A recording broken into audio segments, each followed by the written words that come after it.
Good morning, everybody. Right, my name is Brian Halloran. I am the Tomahawk Camp Director. This will be my 22nd year working at Tomahawk and my 13th as director. And if you have any questions online, go ahead and put them into the chat. Michaela Garrick, who's the next person I'm going to introduce. So if I could have Michaela stand up and give us a wave.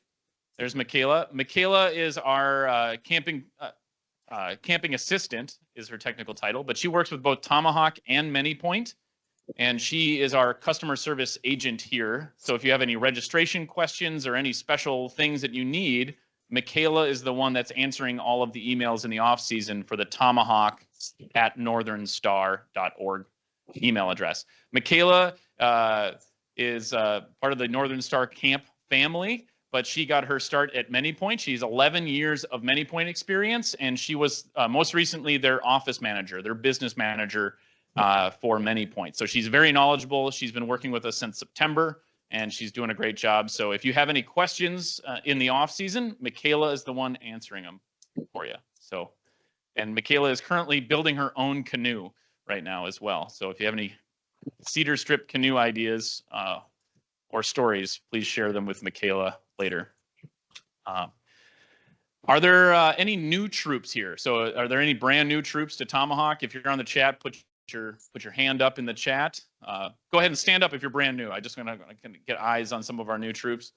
Give them a round of applause. Welcome them. We got another one up there. Great. So welcome to the Tomahawk family. We love new troops. It's what helps continue to make Tomahawk strong. The more troops that come to Tomahawk, the more staff we can support our programs with, and the better programs we can create. So more troops is a good thing. So if you've got room in your campsite and you would like to host another troop, another small troop, and take them under your wing and show them the ropes, that's awesome, because that's going to make sure that these new troops have a really good experience, and we want that to be part of it. Who here is brand new to being like a camp coordinator or planning for Tomahawk this summer? Raise your hands high. Awesome. Give them a round of applause for being brave enough to go through it. There are a lot of things to do to get ready for summer camp. There's a lot of nuance to summer camp. Camp has become more exciting and more complex than it ever has before. I'm trying to make it as simple as possible, but we're not going to be able to cover everything today. I'm going to cover a lot of different things, and then we'll have breakouts where we can have more time for questions. There'll be questions at the end of our main session, but just a disclaimer that there's a lot to know, and you can't learn it all in 1 year. So thank you for being on the journey with us. Michaela, was there a question? Okay, great. So we'll get moving. Sorry for the small setback. Planning materials. You've got a packet in front of you, or if you're at home, you can look at the packet online by going to the resources page on the Tomahawk website. So all the documents that I'll be talking about today are on the resources page and also on the planning for camp page. Those are the two pages that you as adult leaders will probably use the most. The other ones are mostly for marketing. You've got your planning guide, which is the fun policy, the boring let's get planning one. Maybe some of you think that's the exciting one. I think the exciting one is the one that has color printing. That is the program catalog, and that's something to circulate at your troop meetings. We separated those two so that the adults can look at the boring stuff and the kids can look at the exciting stuff. If you're here today in person and you picked up your packet, you saved me some mailing costs, so you were able to receive a physical program catalog. So that's just a little incentive to come in person, but I understand that that's not possible for everybody. Anybody joining online, on Monday, we will be mailing out packets. So on Monday, we'll be mailing out physical packets to anybody who wasn't here today. You'll also have a bearer booklet and a flyer for the custom t-shirt. The camp guide, the thing that you really want, right? This is the one that you all as adult leaders really like. We're going to be, we've condensed this. We're making it a little smaller this year so that we can print more of them. So we're going to be printing enough for your SPL and every adult leader that's there for the full week. We'll get one so you can stop asking for them. So that will be published in May. So they'll be published so that if you want to print extras or make notes and stuff, you'll have the time to do that. New advancements rotating in. We do have a merit badge rotation schedule that we have formalized, and we add to it or take away from it every year. The Tomahawk Committee works with me on that, and that's the Tomahawk Committee is made up of some adult leaders. Some of them are here, so if you've participated in our fall planning task force meetings, raise your hand. A couple of you around, thank you. Thanks for being here. If you're interested in being a part of that group, let's have a conversation this summer, and I'll get you on the list. But we have merit badges that are every other year, and we have STEM rotations, and so there is a formal rotation. You'll see that outlined in the first page of the program catalog. But we've got composite materials paired with NOVA Next Big Thing. That's an older Scout advancement program. Then we have chemistry paired with Splash. Those are both NOVA programs. They're both at the Welcome Center, the Berglund Welcome Center. We're adding in geocaching again, geology, nature, fish and wildlife management, pioneering, fingerprinting. And then the last two are new this year, and they've been added to the rotation. So this year we are adding water sports merit badge. That will be rotating alongside motorboating. So next year we're doing motorboating merit badge. This year we're doing water sports. And then citizenship in the world, based on the demand from what people are thinking. This will be offered as an independent study badge. We'll talk more about it, but this is going to be alternating with citizenship in the nation every other year. We bought new tents. We bought the rest of the tents that National had. So they stopped producing tents, and their vendor, unfortunately, went under in all of the hurricane stuff last fall in North Carolina. So vendor is still, National's still on the search for a vendor. But we bought new tents, we're buying new tarps, we're buying new cots. We bought a new blob for the Chippewa blob because it was taking on water last year. And our maintenance equipment has been, it's been a long time coming to replace some of our maintenance equipment. So our backhoe is seen its last days. And so we traded our backhoe in for a tractor, along with some other equipment that we traded in. And so we have a brand new tractor with lots of implements, which is awesome. And we're buying a mini excavator to do the backhoe components. So we have made the backhoe up in the aggregate, and that equipment will last us for 30 years. So that's going to be pretty awesome. So water sports, I talked about this. This will be a super small capacity. It's the first year we're doing it. I've taught a lot of kids and staff how to water ski. It's really hard. So we're starting small, 6 scouts. And this isn't a, I'm going to learn how to water ski or wakeboard program. This is, I already know how to do it, and I'd like to earn the merit badge. Has anybody here taught somebody how to water ski before? Hey, it's a lot of gunning it, taking a lap, picking them up, gunning it again. So each of these scouts, I've done the timing on it. That's going to be 2 afternoons. They're all going to get 4 poles behind the boat. As a guarantee. We might do more, but 4 poles to get up. And we're going to do some from the land training and try some things out. But 6 scouts, they've got to be older scouts, and this will be a camp-wide program. It's a really easy merit badge once you know how to water ski. So it takes almost no time to do it. The Grunhagen shop, where we do all of our trades programs. We expanded those programs last year to include woodworking and painting, which worked out great. So we're going to continue that program, but we're building an outdoor vestibule awning out the side so that we can move the metalworking program outside. That will allow us to duplicate or to double the capacity. So we're going to have double the capacity in that this year because it's one of our highest demand programs, and it's really important based on the demand that the trades are seeing for these types of things. I'm going to see a whole fleet generation of scouts that will come into the world, and they'll all be able to say the first time welding or forging anything was at camp. It's pretty cool. With this program, we do need adult leaders to help with it. So if you want to come and hang out in one of the coolest areas of camp and just help enforce safety rules and give some coaching to some scouts, we need the help. And there'll be ways for adults to sign up for that so that we know you're coming and you know what's expected of you. Horsemanship, also a huge in-demand program. We filled almost every single week last summer, so we are doubling it. We did not fill all of our troop rides, so we are going to have an afternoon session of horsemanship. So there'll be a Monday, Wednesday, Friday morning session and there'll be a Monday, Wednesday, Friday afternoon session. So if you have older scouts that would like to do that program, that afternoon horsemanship merit badge will be available to them. We are also asking this year that your scouts do a little bit of pre-work or outside of class work, because none of them want to do the paperwork while they're there with the horses.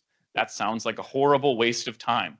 So we are going to be asking them to do some of the explain, identify requirements using a workbook before camp or in between camp sessions. So they'll be tested on those things during class, but that's going to allow them all to do an extra ride during class, which I think we can all agree is a good thing. Logging camp overnights for troops are back. So there will be 2 nights that you can do this. Monday night and Thursday night. Those are the 2 nights that it'll be available. And you'll be able to stay overnight, use the log cabin that can house about 20 people in total. You can also set up your own tents out and around that if you'd like, in addition. So sign up for this will just be like any other troop activity that you sign up for. You'll just check the box saying we want to stay overnight, and we will match people accordingly. You would hike back or drive back before breakfast, basically. Yes.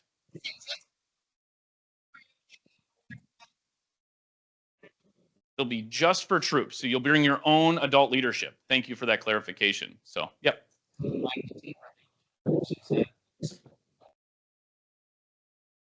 If you're going to do an overnight with linked troops, if you're going to have girls there, you'll need to have at least one 21-year-old female adult leader and another male 21 registered adult leader.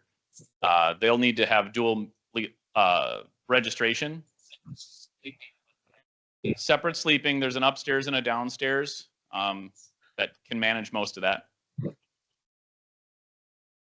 Increased internet access. Yes. Oh, yeah. Thank you for that reminder. That question was, will there be separate areas at that logging camp in the log cabin for girls and boys? And the answer is yes. There is. There's an upstairs and downstairs to that. You just have to come with your own adult leaders to that overnight. There'll be some staff out there, but the staff won't be fulfilling the 2 deep leadership requirement. Increased internet. So we do have 6 Starlink antennas all around camp that have helped us with a lot of our internet access. We are hoping to expand that internet to other places. So this last year was a big move for the Chippewa Leaders Lounge and the White Pine Program Building. This year, our goal is to get internet access to the Sioux Program Building. So that will also be a Leaders Lounge in Sioux Camp. Voyagers Outpost was new last year, or like Paddle the Peninsula is what we called it. Anybody do that last year? There was a small group. We drop you off with canoes and you canoe to wherever you go. We had a couple different routes that people were taking, but it fills your entire afternoon and into your evening sometimes. But that's a fun troop activity, especially if you're getting ready for a Boundary Waters trip and you want the scouts to experience canoeing a certain length. So that's just worth another mention. Apostle Islands is also another new program from last year, but worth another mention. We still have room weeks 1, 2, and 3. There are availability for that. So if you're interested in that, talk to me during the break or after the meeting today, and we can talk about that. If you know another troop that has 3 scouts and you have 3 scouts and an adult leader and you want to work together to make up a crew of 8, talk to me afterwards. New Nibel Bridge. So in White Pine, right now there are floating docks, courtesy of the work that Troop 559 did this fall. Those docks are sitting on top of the ice, waiting for the ice to melt. And so we'll have a direct route right across Nibel to the Ecology Center. That's fun. There's still some work to be done, but there's also a new White Pine sauna. If you've been in the White Pine sauna recently, it's not great. So we are building a brand new sauna, and it will be ready for summer. Horseback riding sign up. This was new last year, but this will be, you sign up as if it was a class, and we will make it available this year for adults to sign up for those. I know that was an issue last year, but you'll sign up just like it was a merit badge, as opposed to it being a troop activity. That way we know who's coming in advance. You know what day and time your horseback ride is in advance, and you can plan other things around it. We talked a little bit about adult leader engagement, but we are looking for adults to get involved in more ways. Last year, there was a spreadsheet that you could see all the things that we needed, and you could type your name and troop number into a slot. And that told us that you were going to show up to help with those things. We need help with whitewater kayaking. We need help with rock climbing. We need help with other things just to make sure that we have the appropriate number of adults on every single outing. And that way you get to come and participate as well. Take pictures or go climbing or go whitewater kayaking, go mountain biking. So those are things that we need your help with in order to keep our program safe and bring the level and the quality of the program up a little bit more. And we want you to have fun too. That link is going to be on the resources page. So we're still updating it, but that link will be added to the resources page by the end of this month. This is new from last year, but just a cancellation policy that changed last year. There's a couple different waves and things. As always, if you cancel, you lose your youth deposit. If you cancel your campsite, you lose your campsite deposit. But within a month, you'll start losing other things. So inside of a month, you're going to lose the full fee, and up to a week before camp, you can still use that full fee minus the deposit as a credit towards other Northern Star Council camping programs. But inside that 7 days, if you cancel, you're out all of the money. So we want you to be on top of who's coming, who's not coming, and make sure that you're notifying camp so that we can plan accordingly. And this aligns with all of our cancellation policies. New this year is we added a sick or a family emergency, a death in the family exception to that. So anybody who is sick on the day of and is canceling, they'll be out the deposit, but all you have to do is send us an email at camping@northernstar.org by the end of the first day of check-in to let us know, and you'll get that other money back as a credit, even if it's on the day of, if they're sick. So all you need to know is if someone's sick, please notify us. We want a written communication on that, and you'll get to use that money. There is a code of conduct that we have a committee that's working on a code of conduct. We've had various versions of codes of conduct throughout the years. This will be similar to the bear policy, where we'll produce this and share it with everybody.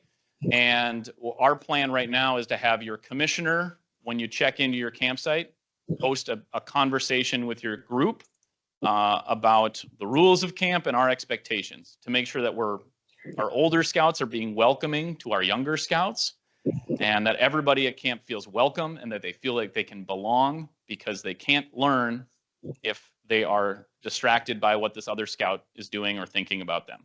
So we want to make sure that everybody just feels welcome at camp. And this will be our first step to that with the scouts when they show up. So that'll be something that you will do, and you'll basically say, yep, I saw that presentation. Very similar to all the walkthroughs and signatures that you do at Philmont. It's part of their check-in process. Just wanted to note for 2026, we're having a date shift. It's not our doing, it's just that the calendar is shifting, and I don't want anybody to be caught off guard or surprised by it. The calendar is shifting. Your dates for camp will be 6 days further in the future, or further. If it was the 20th, it's now going to be the 26th is when you'll be showing up. So if you're week 1 this year, the first day of camp is June 15th. In 2026, it's going to be June 21st. So, I mean, it's going to start on a Sunday. Still going to start on a Sunday. I don't have the dates in front of me, but the calendar shifts, and just make sure you're looking at that to make sure that that town festival that you always go to isn't going to be in conflict with your week. So this happens every so often, and I want to let everybody know. The last time this happened, I had a troop show up to camp a whole week earlier. So that pain is now the thing that made this slide happen. Okay. Camp fees, they have gone up this year.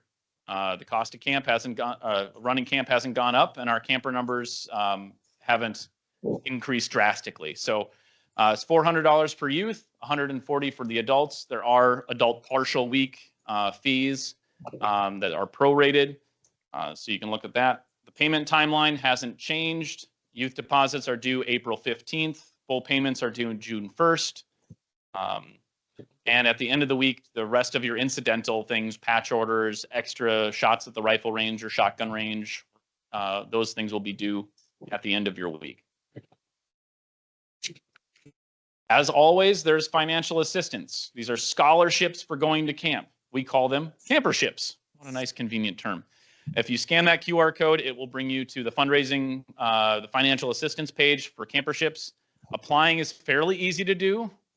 We don't have any sort of cross-checking and verifying unless someone mentions something to us.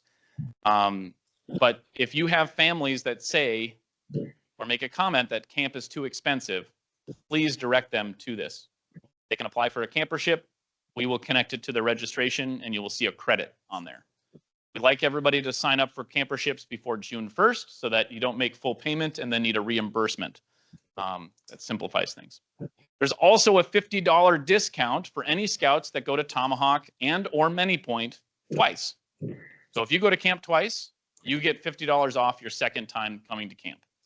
So if you go to Tomahawk and then you do the All-Star program up at Many Point, you'll get $50 off that Many Point reservation.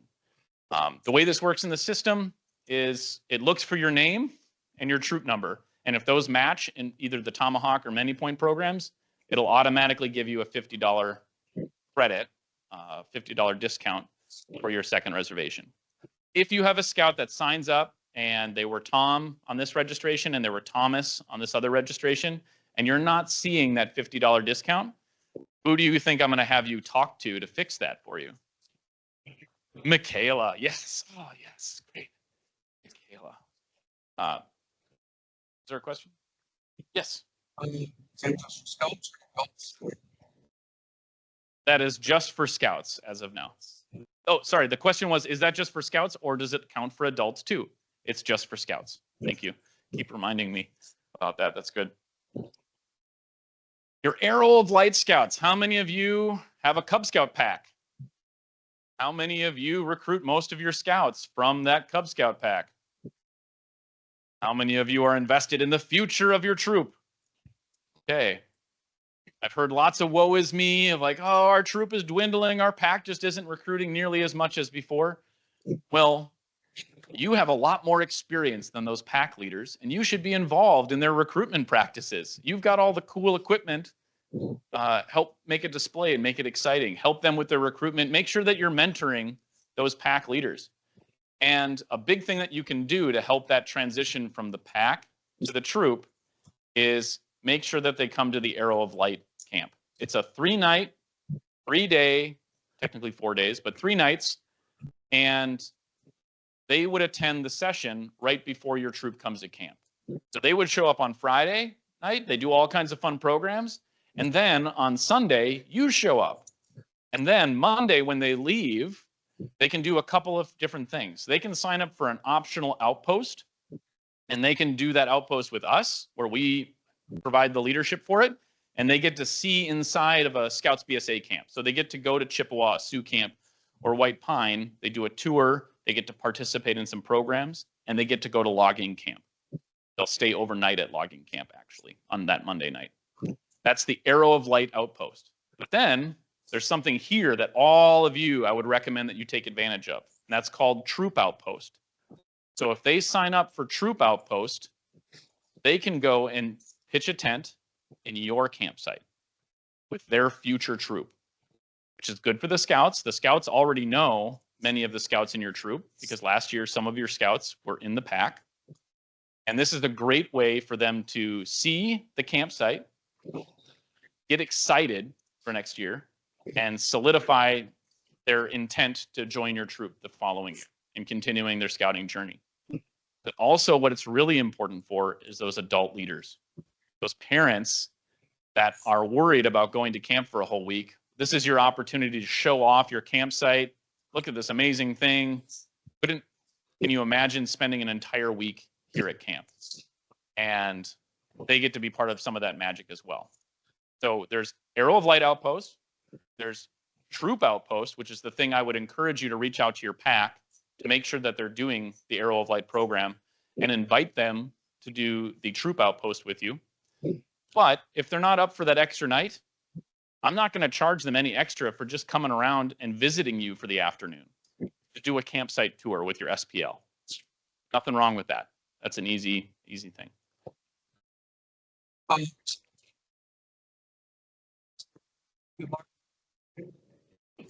The question was, it sounds like the Arrow of Light Outpost will be staying at logging camp on Monday night. And the question was, what nights are troops staying out there? The troop and troop outpost would be Monday night and Thursday night, but the Arrow of Light scouts will be pitching tents, not staying in the log cabin. The troop outpost is also Monday night, and we have designed that whole program around trying to incorporate them into troops. So Monday afternoon, they would tag along with you during your troop activities. So if you're at the climbing tower, they're going to be at the climbing tower participating with you. They would sit with you in the dining hall or dining shelter or cook in your campsite. They would, for all intents and purposes, be with your troop for that night. The following morning, on Tuesday morning, they're going to leave and go to logging camp on their own. And then they leave at 11 a.m. that morning. So please be in touch with your packs. Make sure that they're healthy, that they have all the tools and resources that they need. And please encourage them to camp. If they camp, they will continue in the program. And that's how we accomplish our mission. So, yes.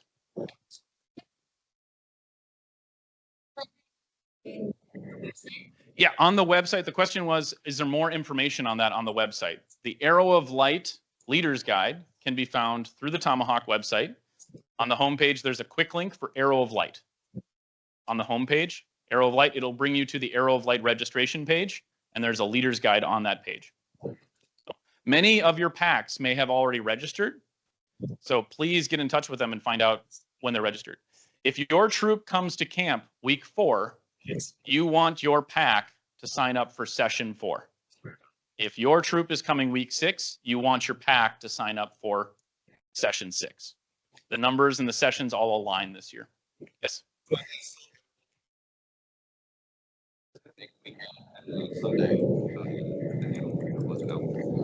The question is it available week 8? The outpost is not available for the last session of Arrow of Light, but it will be available for anybody week 8.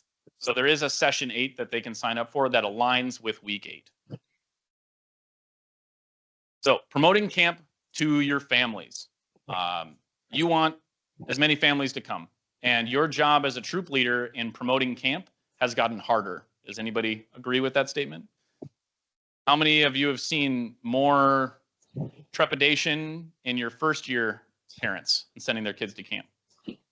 Oh, okay. All right. So first step, get the kids excited. That's easy.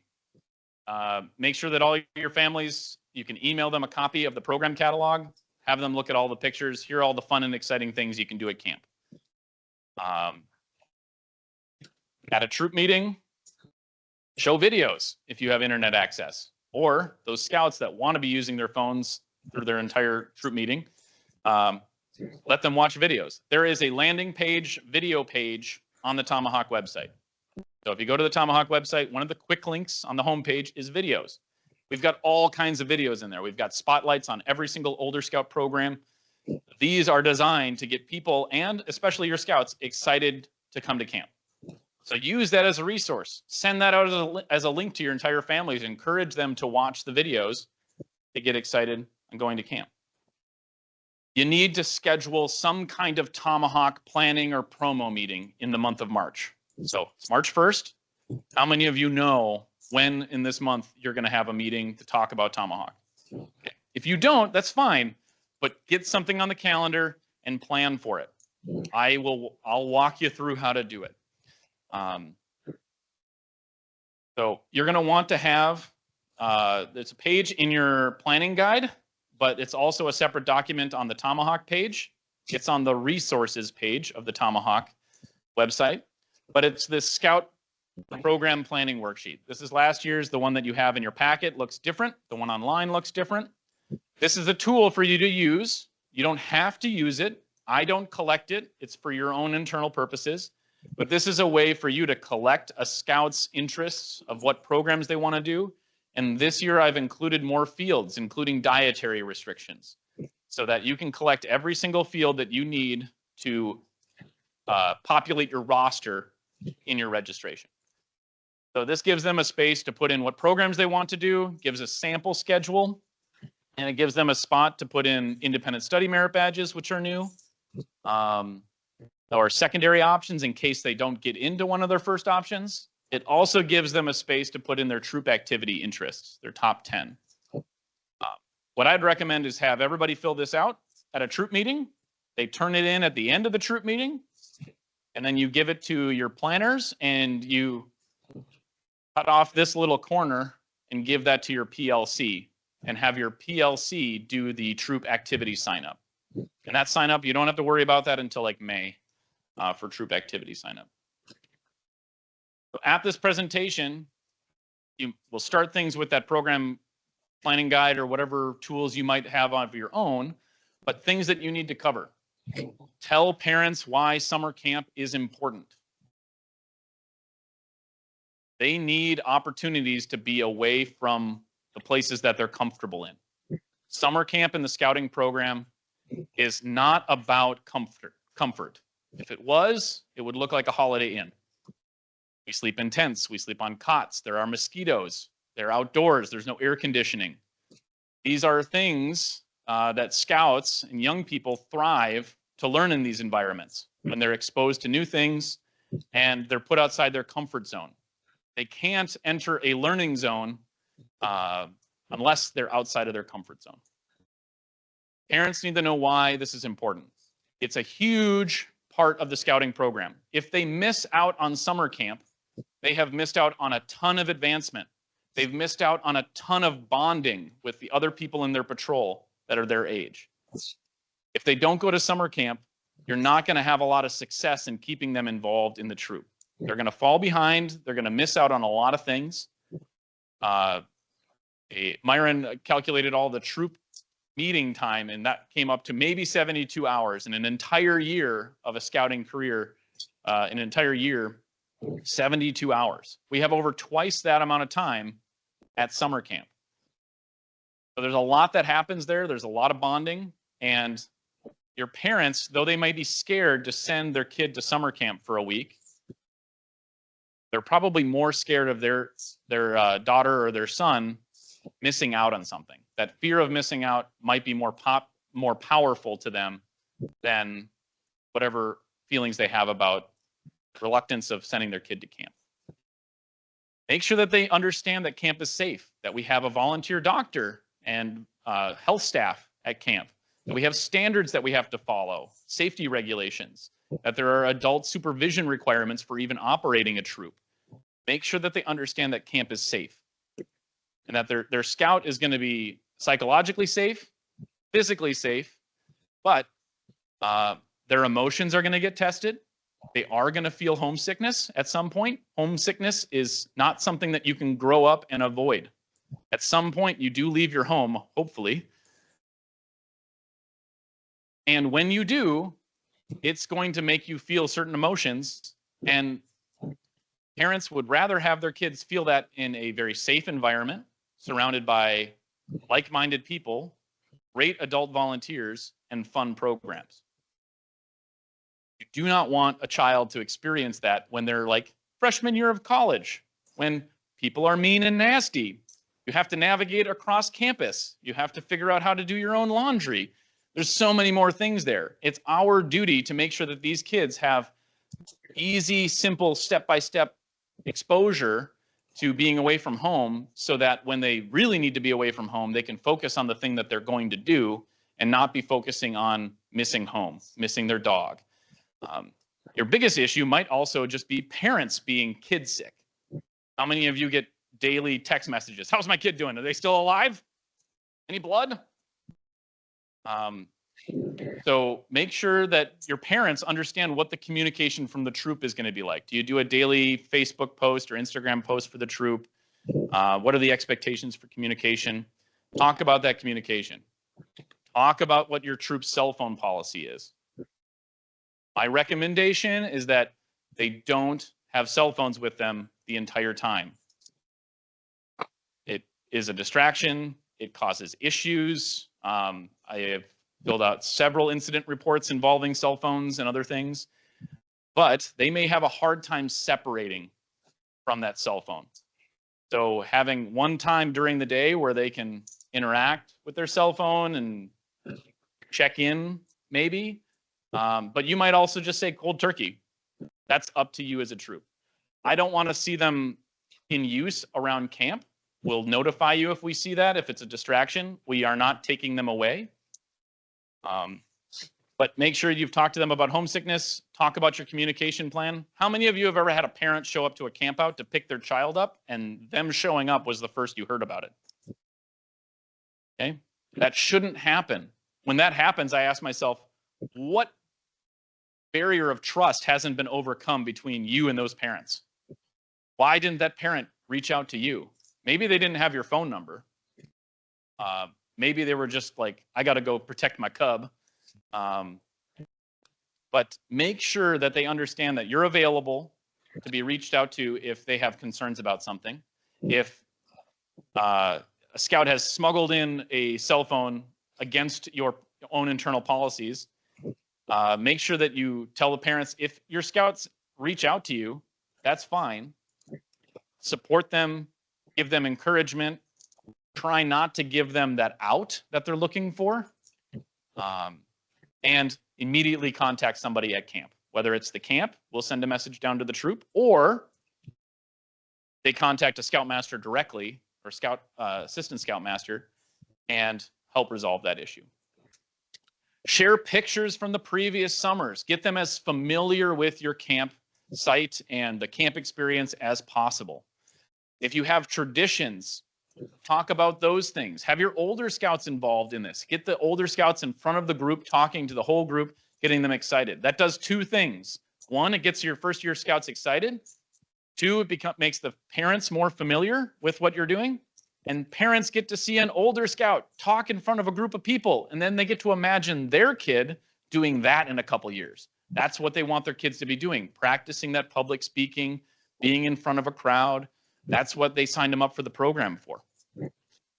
We have street views of almost every single campsite at Tomahawk, except for Fox, Winnebago, and Seneca. I'm sorry.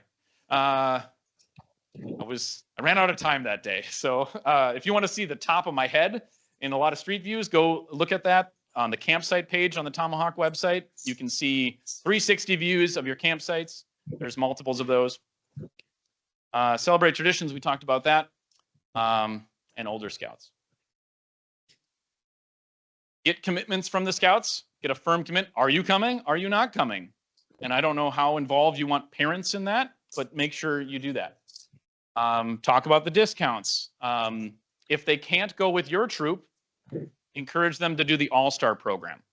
And we've transitioned our All-Star program to more of a troop host model. So instead of offering 3 opportunities for a scout to go to camp, outside of when their troop goes to camp, we have 8. So we have troops, and many of you have already signed up for this, but say, yeah, I'd host a scout or 2. And if you sign up to be a troop host for one of these all-star scouts, you'll get a free adult leader. That's my kickback to you. Thanks for helping more kids come to camp. Here's a free adult leader. And you just incorporate that scout into your troop. So March 15th, our registration for All-Star will be opening up, and then individual scouts can sign up to come to camp. And any troops that have raised their hand and said, I will be a troop host, you'll be on that registration site. They can pick your troop from the lineup and say, I'd like to go to camp with that person. As soon as they sign up, Michaela will be sending a communication out to your troop with their information, and she'll be sending information to that scout with your information. And then we will take their deposit, and we'll move it right into your troop roster, and they can either work with you on troop on merit badge sign up, or they can use the parent portal to do that if you enable it. I would suggest that you get it from them and you put it in. But the All-Star program is amazing for that. It can allow scouts to go to camp 8 times throughout the course of the summer. There's going to be really great scouts. You'll have less issues with the scouts than maybe you would with the parents. Talking to Craig. So yeah.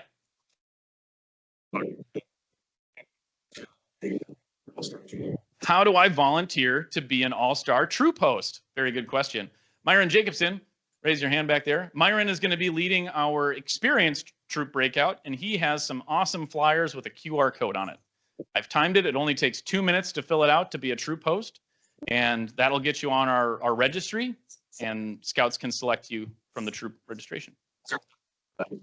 The deadline to be included on the registration when it opens would be in a week from now to make sure that you've signed up. If you sign up after that, I'm still going to add you to it, but it'll be after the fact. So, we want as many scouts to come to camp as possible. So if they can't camp with you, we want to find another troop that they can camp with. Or if they just want to go to camp all summer long, that's another way of doing it. And adults and youth can both sign up for the All-Star program to attend with.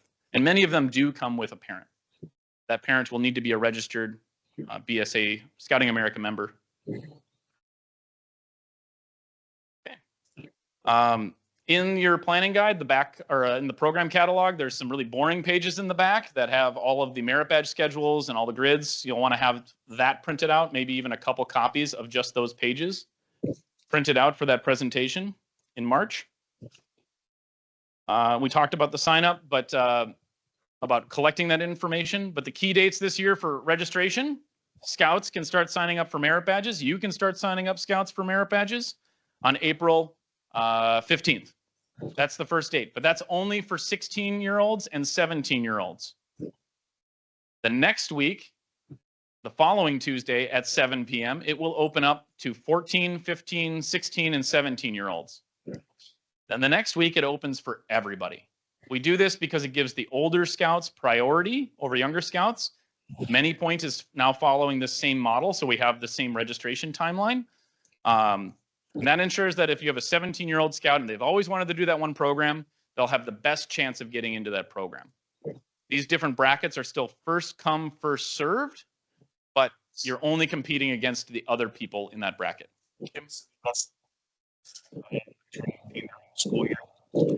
Yes, if they turn 18, like while you're week at camp, or they're still a scout during your summer camp and they're 18, 18 would be included in that. So what's the cutoff? So I would say the cutoff is if they're a senior and they still want to participate in program, they can still participate in program. So I'd say age by the end of August, I guess. If they're over the age of 18, they are a legal adult and they have to participate and act like that throughout the program, and YPT still applies for that. The exception to that is if they turn 18 throughout the week and like, oh, they're 17 and they turned 18 throughout the middle of the week and they're sharing a tent with the 17-year-old, that's fine. We don't need them to move out on Wednesday night. That's now.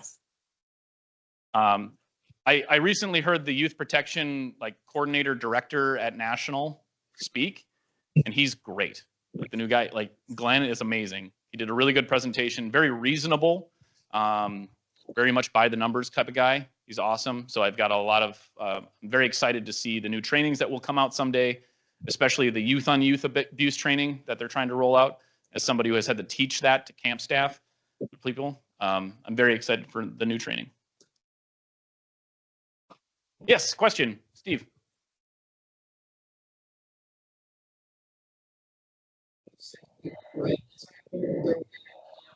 The question was, if they turn 16 during the week or after you come to camp, they count as a 16-year-old in that?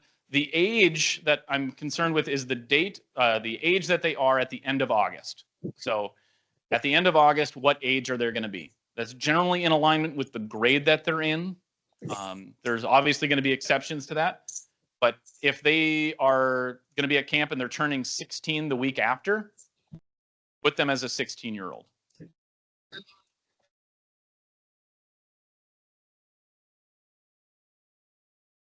Another really good point. The 2 programs at Tomahawk where they have to be that specific age on the specific day that they're doing the program, ATV riding and the logging camp shooting sports. They have to be 14 in order to participate in those for Scouting America guidelines, and also it says so on the machine, on the ATV. So every week it opens up to a new group of people. Don't try to sign up right before it because we shut the system down so that we can change all of the minimum age requirements. So there is some maintenance period right before that. So from 3 p.m. until 7 p.m. it will be closed. So it will open up at 7 p.m. every week for people to sign up. It'll be open then until the next week at 3 p.m. I have done this for my hometown troop and helped with it, so I know what the experience is like. And I will say that having a spreadsheet or having the little program planning worksheets in front of me makes it really easy. Sign that scout up for that program, cross it off. Sign that scout up for the program, cross it off. I have all of their backup options, so if they didn't get into their first choice, I have something I can immediately go to. I know some troops have transferred their meeting times to Tuesday nights, and they have all the scouts line up if they're in that age bracket, and they sit down at a computer and with an adult and sign them up. So you choose how you want to do that, but it doesn't take very long. Clicking through that is pretty easy. You need to have your youth deposits in before you'll be allowed to sign them up for programs. So you got to have all the fields filled out, and you have to have the deposit in. You can submit the deposit and fill out all those fields before the program sign up opens. So you can have that all done and out of the way before program sign up opens. Okay, we're going to talk about Parent Portal because tomorrow you'll all be able to go in and start populating your rosters. I know some of you are eager to do it. How many of you have used the Parent Portal option before? For payments or anything like that? Every troop is different on how you collect payments and collect commitments and how you handle payments from parents. So the Parent Portal is available for you. I'm not recommending that you use it. It's just there if you want to use it. The easiest way to do it is when you get to your page, the first time you log into your registration before you populate your roster, when you still see the green Confirm Participants button, go down to this area that says Parent Portal, open it up, and check that box. If you check that box, it will automatically put that number of scouts on your confirmed numbers into your roster, and you don't have to submit a deposit for them at that time. It'll hold those spots until April 1st is when they'll disappear. But that gives you time for parents, for you to set up the Parent Portal, distribute the Parent Portal information to families, and have them log in and submit payments. So if you don't want to handle getting payments and checks from families and then do one big payment, you'd rather be the IT support person for every single one of your families, the Parent Portal option is great. If they call Michaela, Michaela will direct them to you. So that's the easiest way to set it up. But you can also put in deposits yourself and then enable the Parent Portal and send it out to families for them to pay their full payments. I would not recommend, when you set it up, there's 2 check boxes for you. There's a fill out information and submit payments option, and then there's a program sign up option in addition. I would not have them do program sign up. When it comes to parents that are not fully involved in your program and understand what summer camp is for you, they do a really bad job at determining what good programs are for their kids. They want their child to have everything right away. And they'll call us and complain, why can't my kid do ATV? Your child is 11. But they ride ATVs all the time. Then why are they trying to sign up at camp? They should do something at camp that they can't do at home. So don't enable that. You're just welcoming chaos at that point. You want to make sure that some of your scouts are probably doing the same merit badges and same programs at the same times, just so that your SPL can manage all of that at camp. And yes, your SPL should be managing that at camp. So your first step is to confirm participants. If you want to enable Parent Portal, do it before you do that. And you also can renew your campsite for next year. If you filled out the form today and you have a packet in front of you, you're already registered for 2026. Congratulations. That was super easy. We're just going to take your site deposit and forward it to next year for you. Just going to let that ride, and you're already signed up. Michaela is the one doing all that work on Monday. So, and Ian, who is sitting right next to her, did all the work last year. So, and he did all the work during the summer. But Ian's now in accounting. He's too good for summer camp work. He assured me that he's still going to volunteer. But we love Ian Hansen. He's a committee chair, by the way. So that's pretty cool. Confirming your participants. So whatever number your confirmed participants is right now, if you're doing this on your own, that's the maximum number of scouts you can confirm for next year. It won't let you do any more than that. So just double check that before you rebook for next year if you're doing that online. That's a special note for everybody at home watching right now. Just make sure you're looking at those confirmed participant numbers. If you need a different number than what's displayed there or what it allows you, you can talk to Michaela. She'll help you. I can also help you with that, but Michaela is a little bit more dependable than me. I'm sometimes picking up donated sailboats and other things. So, so rebooking your campsite, you do that through pushing this campsite deposit button for next year, and you do that from inside your 2025 registration. So that's how you rebook for that. So you confirm your participants, and then you can start populating your roster. Question from the online group, Michaela. Actually, just a note for anyone online, that site saver option is open right now. You can go in and book for 2026 right now. Hot dang. That's great. Okay.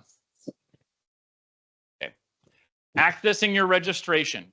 So when you originally make a registration, or Michaela makes it for you on Monday, the person that has the email address that was on your form will receive an email confirming it. It might go into a spam filter or something like that. So make sure that they're looking for that.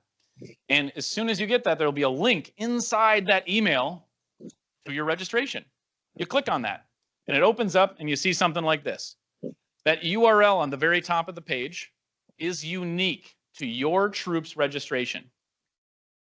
You can copy that and bookmark it. You can share that with your treasurer. And anybody you choose to share that link with is going to have the same access as you. There's no login, there's no password. It's like a social security number. So as soon as you give it to somebody, they can do everything that you can do. So give that to trusted adult leaders. Those could be people helping you with program sign up. It could be people helping you with doing data entry, your treasurer to submit payments. But it's a really powerful tool. So once you've logged in once, you never really have to log in again. You just bookmark that page. Take that email, save that email, move it somewhere else that you can reference. But it's super easy to get in if you just know how. A lot easier than having to remember a password. So that's just a note I like to make sure everybody knows because it's a helpful tip. So troop activities. Troop activity sign up is separate from the individual program sign up. We've got lots of different troop activity options. There's more than you can do in 1 week. And we want you to rank those 1 to 15. And this is a really good activity for your PLC. They can plan out, they can make those rankings. You'll just make sure that they're not making selections that don't actually make sense for what your troop wants to do. I've added more notes in these about locations, and in the first year breakout that we're going to do after 10:30 today, I will talk through these troop activities, talk about what they are, where they are, so that people understand some of the nuance in those. Because some of these take place in your subcamp. Some of these take place up by the Welcome Center, by the Berglund Center. Some of them take place outside of your subcamp. And so I just want to make sure anybody who wants those details can get those details. I will say that capacity-wise, the big boat sailing is a 6-person capacity. And the Voyager canoe, the one with the big canoe from your beach, that can seat 13 scouts in it. So just keep that in mind. And if you have more people than that, we'll have other canoes and other things that you can use. But those are things that constantly come up as questions for capacity-wise. The sign up for this is through a simple Google form or Microsoft form. The link for that is out there, but the form is not live. That form will go live April 15th. You have until 2 weeks before camp to fill that out. So take your time with that one. We're not in any rush.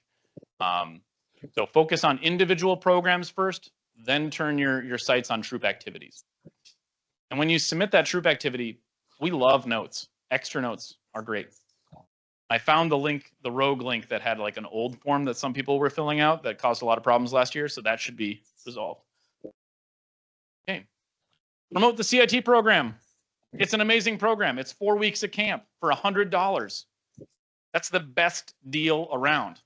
That's 4 weeks that they're away from mom and dad. That's 4 weeks that they're doing scouting.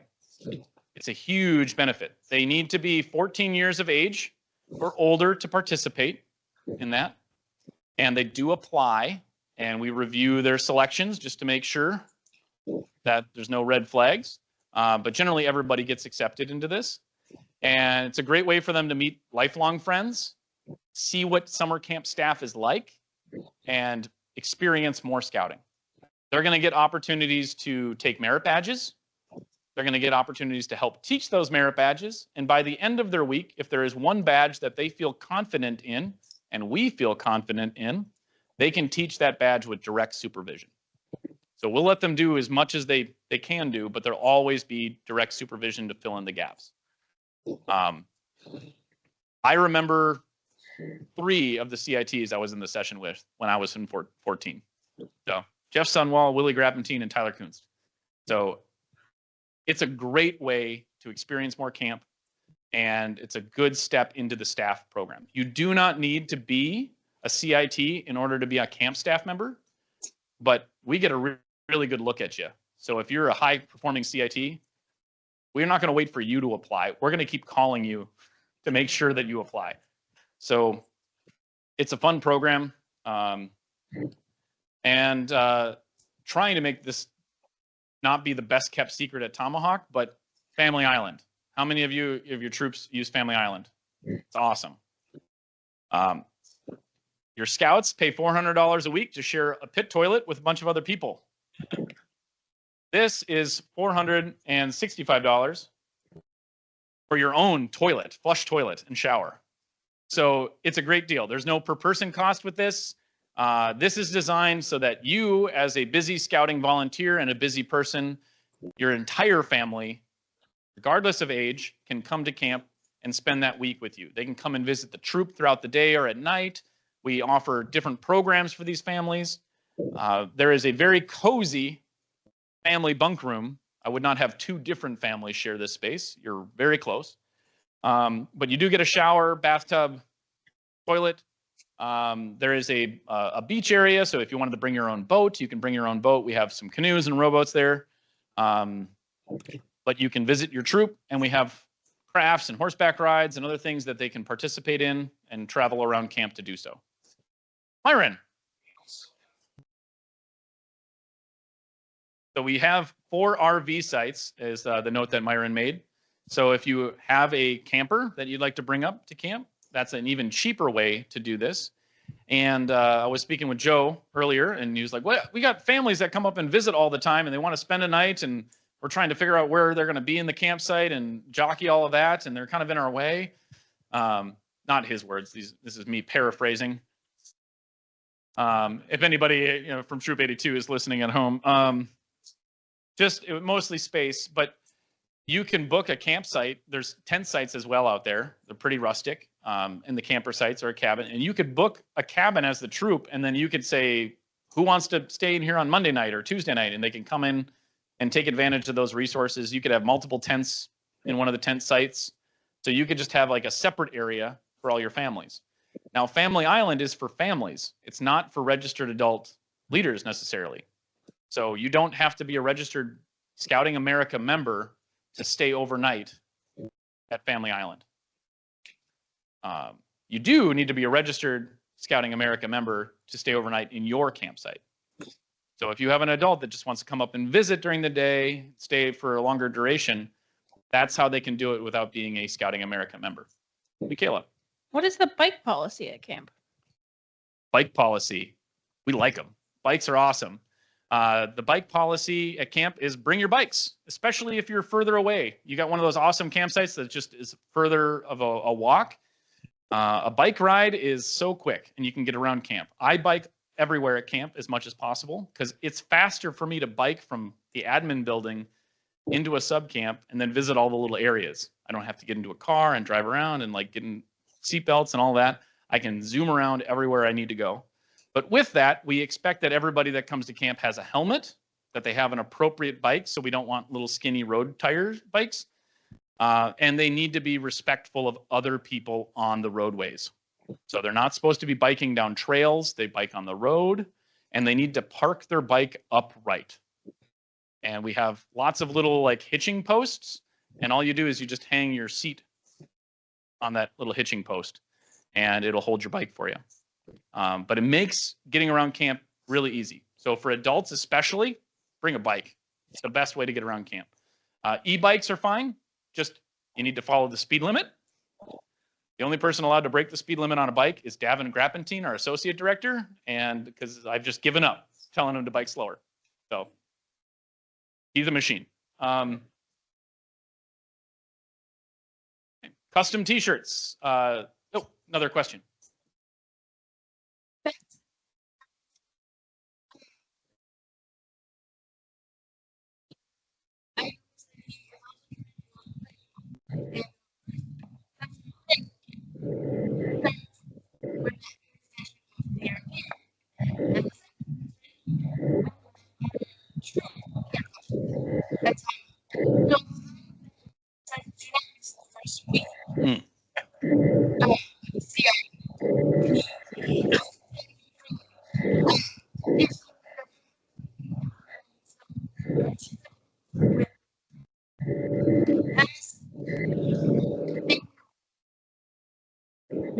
The question is, if somebody wants to sign up for CIT, but they have scheduling conflicts, so they would miss a week because they want to camp with their troop, or they're doing Grey Wolf or a family vacation, can you miss a week of the CIT program? Or 2 weeks? Yes, is the answer. You can come as long as you want, but we do want you to be there for the first week if possible. We can work around that if we have to, but we cover a lot of policies and training, so we really want you to be there the first week.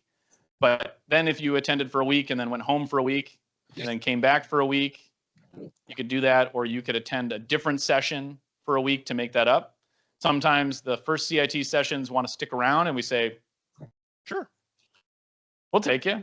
I won't even charge you for the last 4 weeks of camp. So you can be flexible on those CIT dates. The one that we want to be sure is that they're there for the first week. Now, as for camping with your own troop, I was a CIT when my troop was at camp, and it was so cool because I got to stand where the staff were standing at flags, and I got to eat with the staff, and I got to go visit and be like different. I was part of the staff, sort of. Not really, but I am. But you know, I can go in the staff spaces. It also cost a heck of a lot less to be at camp that week. And as somebody who has to balance the budget, I shouldn't be recommending that you be a CIT when your troop is at camp and like hang out with your troop all the time, but then during program hours be with the staff. But that's a really great way to experience camp, and it's just a big confidence booster for those scouts. So I would definitely recommend being a CIT while your troop is at camp. Sleeping in this, like you could technically sleep in your campsite with your troop, eat meals with your troop, but during the day, like during program hours, help with program. CITs will earn any merit badges that they fill out a blue card for and get signed that they help with. The biggest issue with them is paperwork when it comes to merit badges. It's not having earned the badge, it's filling the paperwork out because we don't have a online registration for that. But the CIT program is pretty flexible. Good question. You had another one.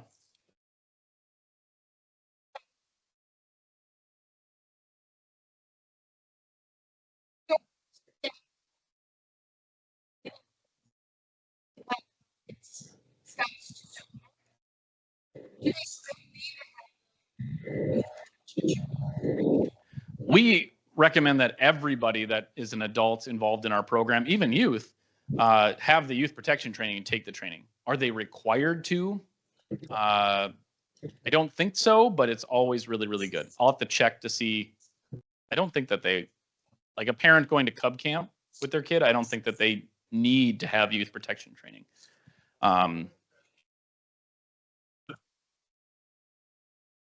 Right. Yeah. So I would say that if an adult is any adult that's being asked to fulfill the role of assistant scoutmaster or to fulfilling the role of an adult leader instead of just being a participating parent, they should be a registered member and they should have youth protection training. If they're just coming to hang out with the troop and you're not relying on them for anything and they're not going to be accountable for any kids, they don't need to be registered.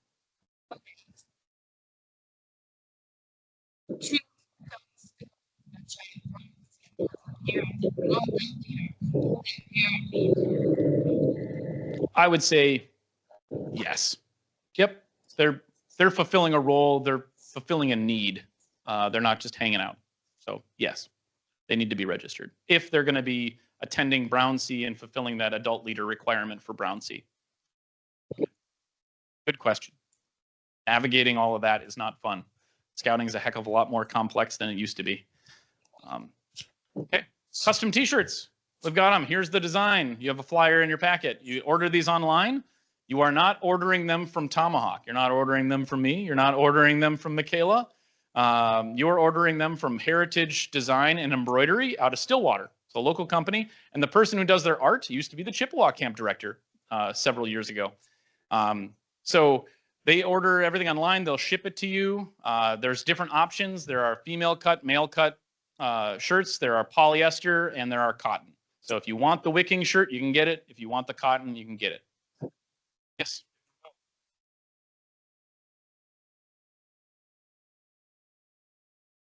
If you're doing the troop option, can you mix and match the cotton and wicking shirt in the same order? I believe you can. Because they don't care what shirts they're loading on the thing to get them screen printed. They just, the screen print doesn't change, so I don't think they care. So if you have questions about where is my order, I don't know. I can't help. So the flyer, I put David's company's phone number, and on the bottom of the flyer, I gave you David's artwork email with the company. So that'll make it a little bit easier to ask those. There are different deadlines for that. It's on the flyer. It's on the website. You can get to the link on the flyer. You can also find the link through the Planning for Camp page, Tomahawk page. Medical forms. These haven't changed in a really long time, and isn't that nice? That's sort of. There's still paper forms, which I think are good. But your paper forms, you need to have these. Everybody needs to have a physical every single year. It's good for almost 13 months. So if you had a physical in July, and that's when your camp date is, and that form is good to the end of July of this year. So it's good to the end of the month that you had your physical in.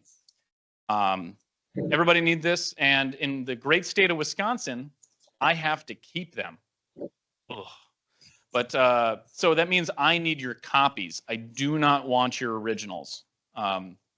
As somebody who has had to sit at the copier and copy an entire troop's health forms for them because they forgot to make copies, you'll get charged for that just because of our time and a lot of staples removing. It's horrible. So please bring your copies. That way, if they ever get lost somewhere along the way, you have copies, which is nice. And the physical for anybody going to Family Island? For Family Island, I don't need Part C. If they're staying in Family Island, I only need Parts A and B. Good question. I need a health form for anybody staying at Family Island, just so that we know of any extra medical concerns. It's part of our, hey, you should know about this just in case there's an emergency with that person. So we summarize and flag those things. So even if you're staying at Family Island, you need a health form. You just don't need Part C. But everybody else at camp staying more than 72 hours needs Parts A, B, and C. If you're a partial week adult and you're only there for 70 hours, you only need Parts A and B. But I will need to keep your health form. I don't want to, but I have to.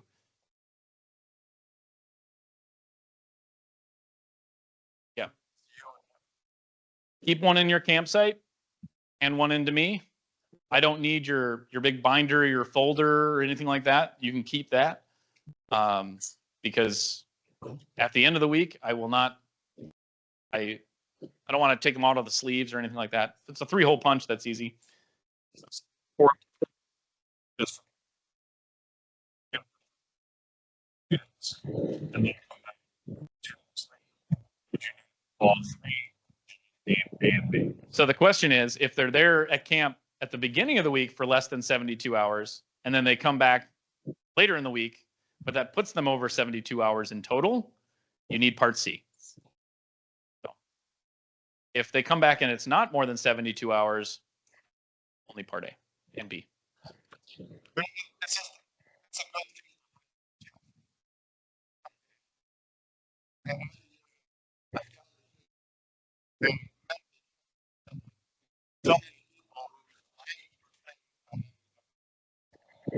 Yep. So you want to have those health forms. Also, if anybody needs to go to the ER in town for anything, that health form helps a lot. It's got all the information that the hospital wants, and it can make your job a lot easier. It's also make sure that you have a parent's phone number handy.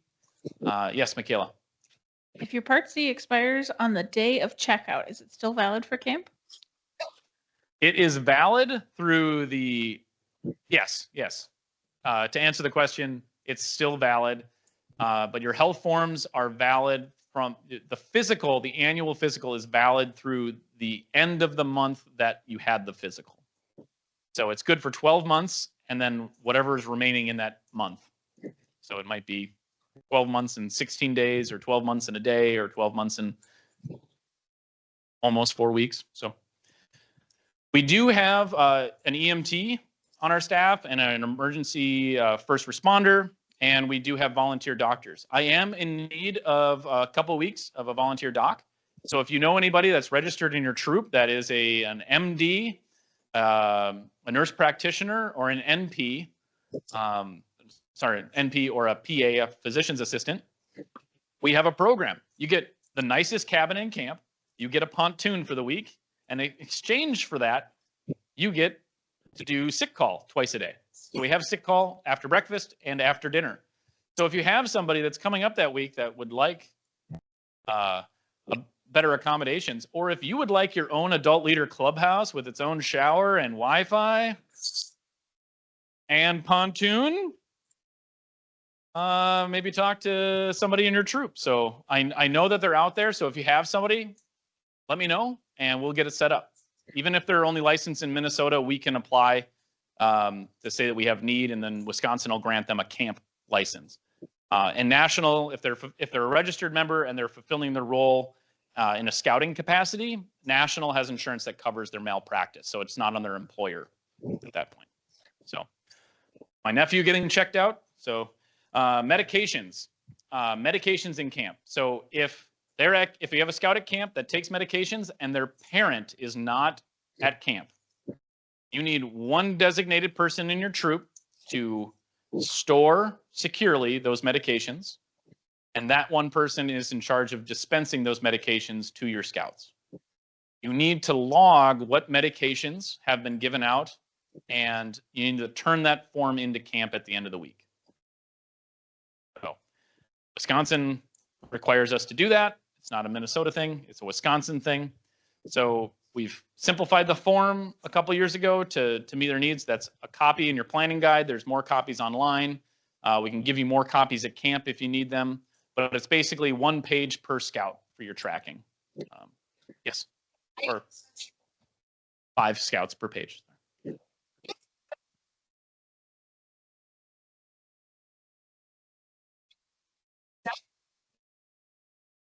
If you are giving any sort of medication to a scout, over the counter or prescription, it should be logged. I have to log it. Our health officers have to log the dispensing of any medication or treatment to a scout. So that's just a general good scouting policy to record that. It will protect you later on, but it's not fun. It's not easy, but it's part of our program. Yes.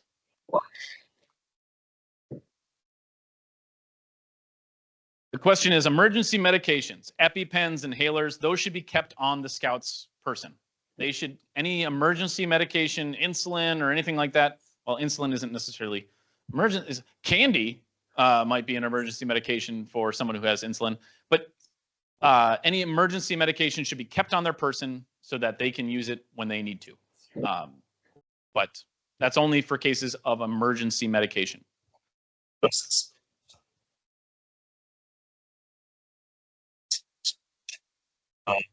Sometimes.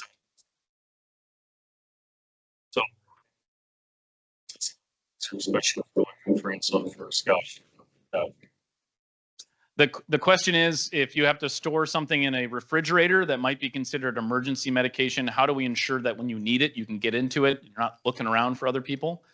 I don't necessarily have a great answer for it, but I'll ask Ian or Michaela to write that one down, and we'll make sure that we're ready for that. We do have locked refrigerator storage in different parts of camp to secure, keep cold medication.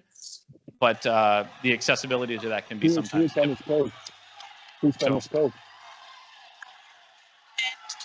Okay.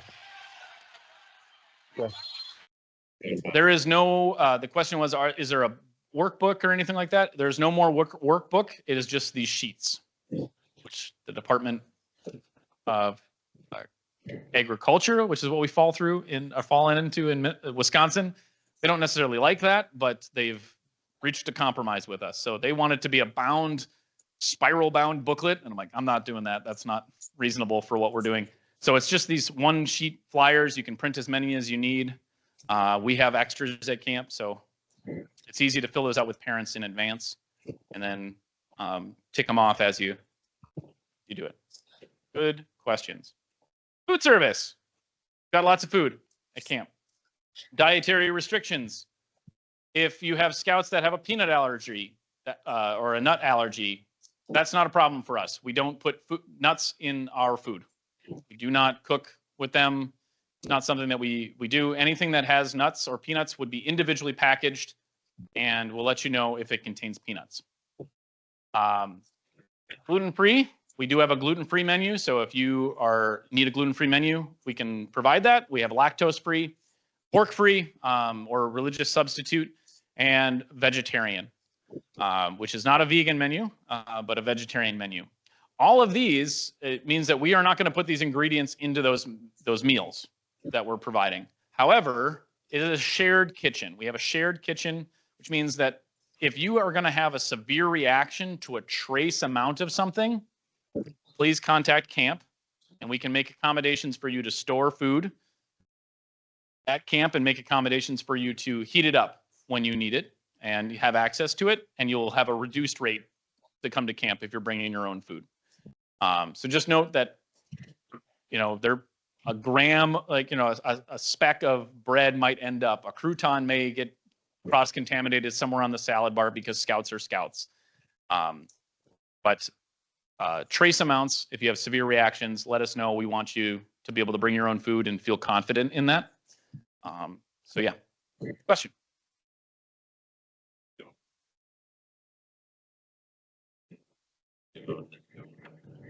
The question is, are you able to register your scouts so that it reflects that reduced rate? And the answer is yes.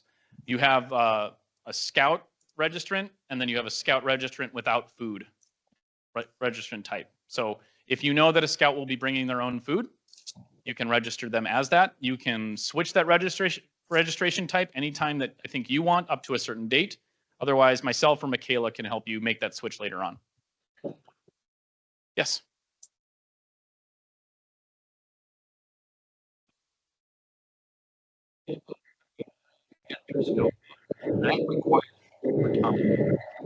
The question was, is the permission slip through Scout Book that people need to go on different campouts, is that required for Tomahawk? I'm not familiar with that form, so my answer is no.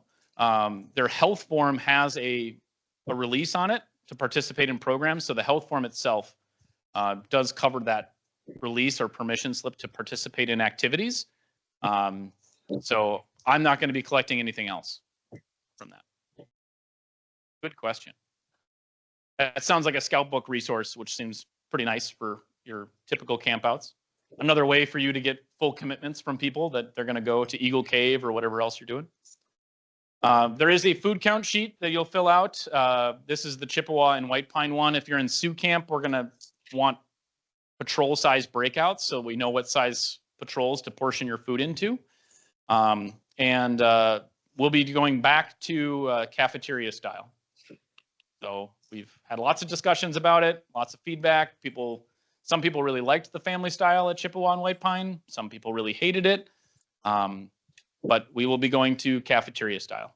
So we have plans to manage the lines better and entertain scouts while they're waiting for their food and releasing people for the salad bar and for hot food simultaneously and separately to help with that. So it might take a little bit of extra time in service, but people get what they want and they get it right from the line. Yes. Okay, schedule. Yes, the commissary menu will be posted online and updated by June 1st. I hope I'll have it earlier, but it won't be changing much from last year. This change is hard. Work party. If you would like a free weekend at camp and service hours, we host a work party. Karen Foster will be helping us cook for that. She's our camp master for that weekend. We'll have lots of people up. You can camp in your own campsite. You can camp in our winter camp lodging. We'll be setting up a ton of tents. If you have skilled laborers in your troop and you sign up early and let us know, we can talk about projects where you can operate saws and other things. With lots of things that we need to get done, and we need your help. But this is a really good way for your scouts to tie the taunt line hitch a lot. So we got to set up all the tents in White Pine and staff tents and other things. So we need your help. Please come on out. It's free. You register online for this. We'll have emails going out to remind you about it as well. We'll have some painting projects, probably not nearly as delicate as this painting project. Scouts can't do that, not without really good supervision. But there will be projects to do for scouts and adults. We need your help. So please come on up. And for the first 14-year-olds, first 6 14-year-olds that sign up, that want to participate in a free ATV program, I am hosting the National ATV Instructor Training, and they need guinea pigs. So in order to pass their course, they have to administer a training course under supervision to participants. So if you have some 14-year-old scouts that would love to get a free ATV program, that'll be hosted on Sunday morning. And the first ones that sign up for the program get to do it. Work party, does it include food? Yes, we feed you. So that's why we need you to sign up and RSVP early. If you don't, I will happily give you a campfire ring to prepare your food in. But sign up early, let us know. It's a lot of fun. It's a great way for your scouts to scope out, or adult leaders to scope out campsite improvement projects that you would like to do later in the summer. This isn't necessarily for campsite improvement projects at that time, but we've got lots of camp improvements that need to be done. So cooking merit badge. Oh, question on work party. Talk to projects that we know to do something good. Yes. So the question is, if we're going to do a campsite improvement project, do we need to talk to camp about it? Yes. It is my living room, and if you would like to add another sofa to that living room, you need to ask. So carpet ball tables and like your own recreational things that you want to add to your campsite, not going to fly, not going to pass. We want to keep things manageable. Anything like that you need to bring in and take out. But if you want to do campsite improvement projects, we'd love to have that conversation with you. Like campsite benches is a big thing, and we have plans on the website. So if you want to build a bench and bring it to camp, there are plans online. A small dock, if you would like to buy a small dock and bring it to camp, great. That is usually, it's on the troop, and I have worked with other troops where I will give you the contact information for anybody that's staying in that campsite if you'd like to do like a GoFundMe for a dock for your campsite. That is what we've done in Crow Campsite. Most recently did that. Generally, like a 30-foot Rolodock is kind of what we look for. But if you want to do something smaller, we just want to make sure it's going to be easy to put in, easy to put out. If you're in a campsite week 1 and it has a dock, you're the one putting that dock in. And if you're in a campsite week 8, you're the ones taking that dock out. If you want the staff to do it, we'll take it out, but I'm going to move it down the camp to the next campsite when we take it out. So if you don't take it out, I will take it out and I'll move it to another campsite. So if you want to have a dock, it comes with responsibility. With great dock comes great responsibility. For you Marvel fans out there, yes. Yes. So the question: if you're there week 2 and no one was there week 1, you're going to be the one to put the dock in. We need your help with that. If you're worried about the safety with it, we can get some other staff and other people down there to help you with it. But that's why we want Rolodocks, so that it's easy to put in, put out. So other campsite improvements, you can sign up for those and contact Adam Repman, our ranger. His information's on the website, on the Contact Us. There's also a whole service projects page on the website where you can sign up for Work Party, and you can sign up for a campsite improvement project with Adam. If someone has a CPAP that they need to use, what are their options for powering that CPAP at camp? Awesome. Really great question. If you need to power a CPAP throughout the week, which is becoming more and more common, and you're going to be in the scouting program for a long time, my first recommendation is get a mobile power supply that's going to work with you for every single weekend camp out and everything else to give you the peace of mind to participate in any program anytime. That being said, I do have a couple of them. So if you want a power supply, I'm buying 3 new ones this year. And they're little jump packs, similar to what you would carry in your car as a emergency battery jump. And you can rent those from us. There'll be a kind of a premium on that. You just have to contact myself or Michaela to reserve one. So I have a little tracking spreadsheet. Michaela and Ian will make that note, so I make sure I remember to build that tracking spreadsheet this year. So we can supply that to you. There are some campsites that are closer to electricity than others, where a large extension cord might work for that. Along with that, EV charging stations, they don't exist, but I do like people that have electric vehicles, and we'll try to work with you. So if you have an electric vehicle that you're looking to do a 120 volt trickle charge throughout the week, contact us and we'll talk about where you can park that and how you can do that. We'll talk about what your setup is and go from there. If you want to recharge a battery and you have your own like deep cycle battery and inverter and you want to recharge that at any time, you can talk to your sub camp director and they'll make a space for you in their office to charge that up, or in the leaders lounge. Cooking merit badge in camp.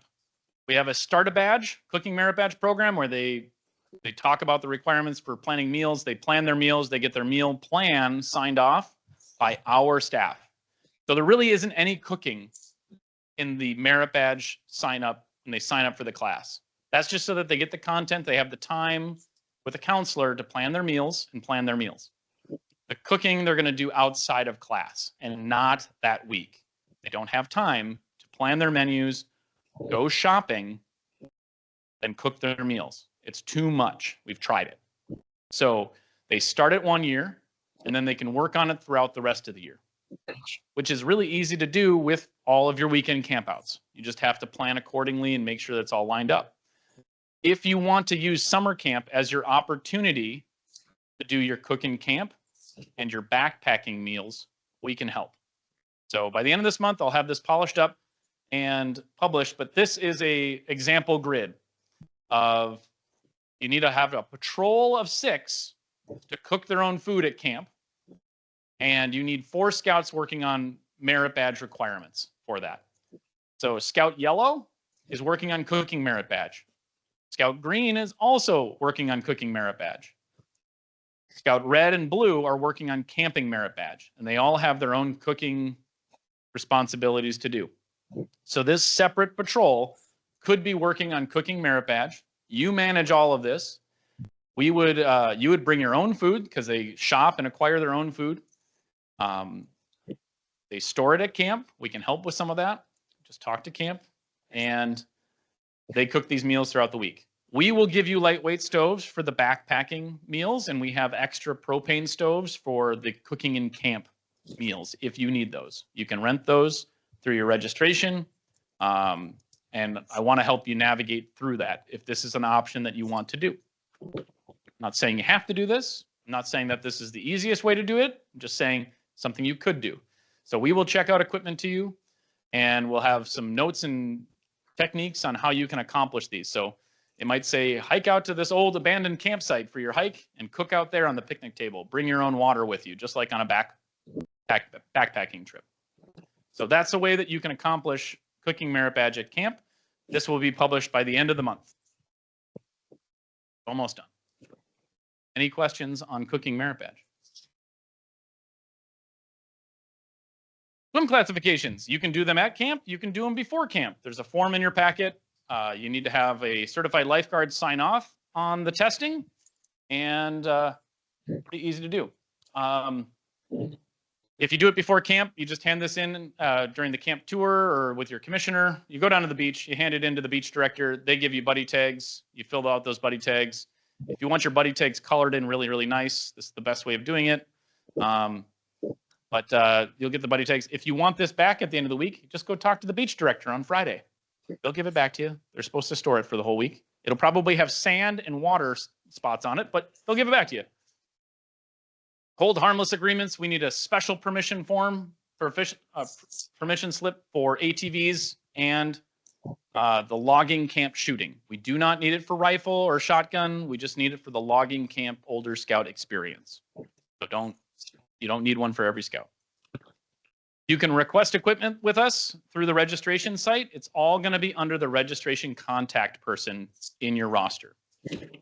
We have propane tanks that you can rent from us for the week. We've got Camp Chef stoves for Sioux Camp, and we've got some other stoves for other camps. So you can request those with us. Before camp, there are lots of reports in the reporting side of the online registration. I'm not going to go into depth, but I'm going to say that they exist, and they're a really good tool. It will print off all the prerequisites for the merit badges for the scouts.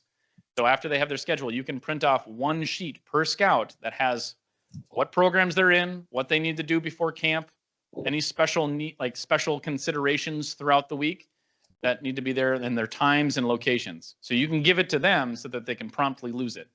And there are other ones that are summaries and lots of really good tools. Explore the reports page. Make sure that scouts, you're maintaining a library of merit badge books. Just because they change the requirements doesn't necessarily mean that you need a whole new merit badge book. Just print the new requirements and slap them in the front page. The content is still really good, but managing these and letting your scouts use these before they come to camp. Every scout starting a merit badge should open a merit badge pamphlet.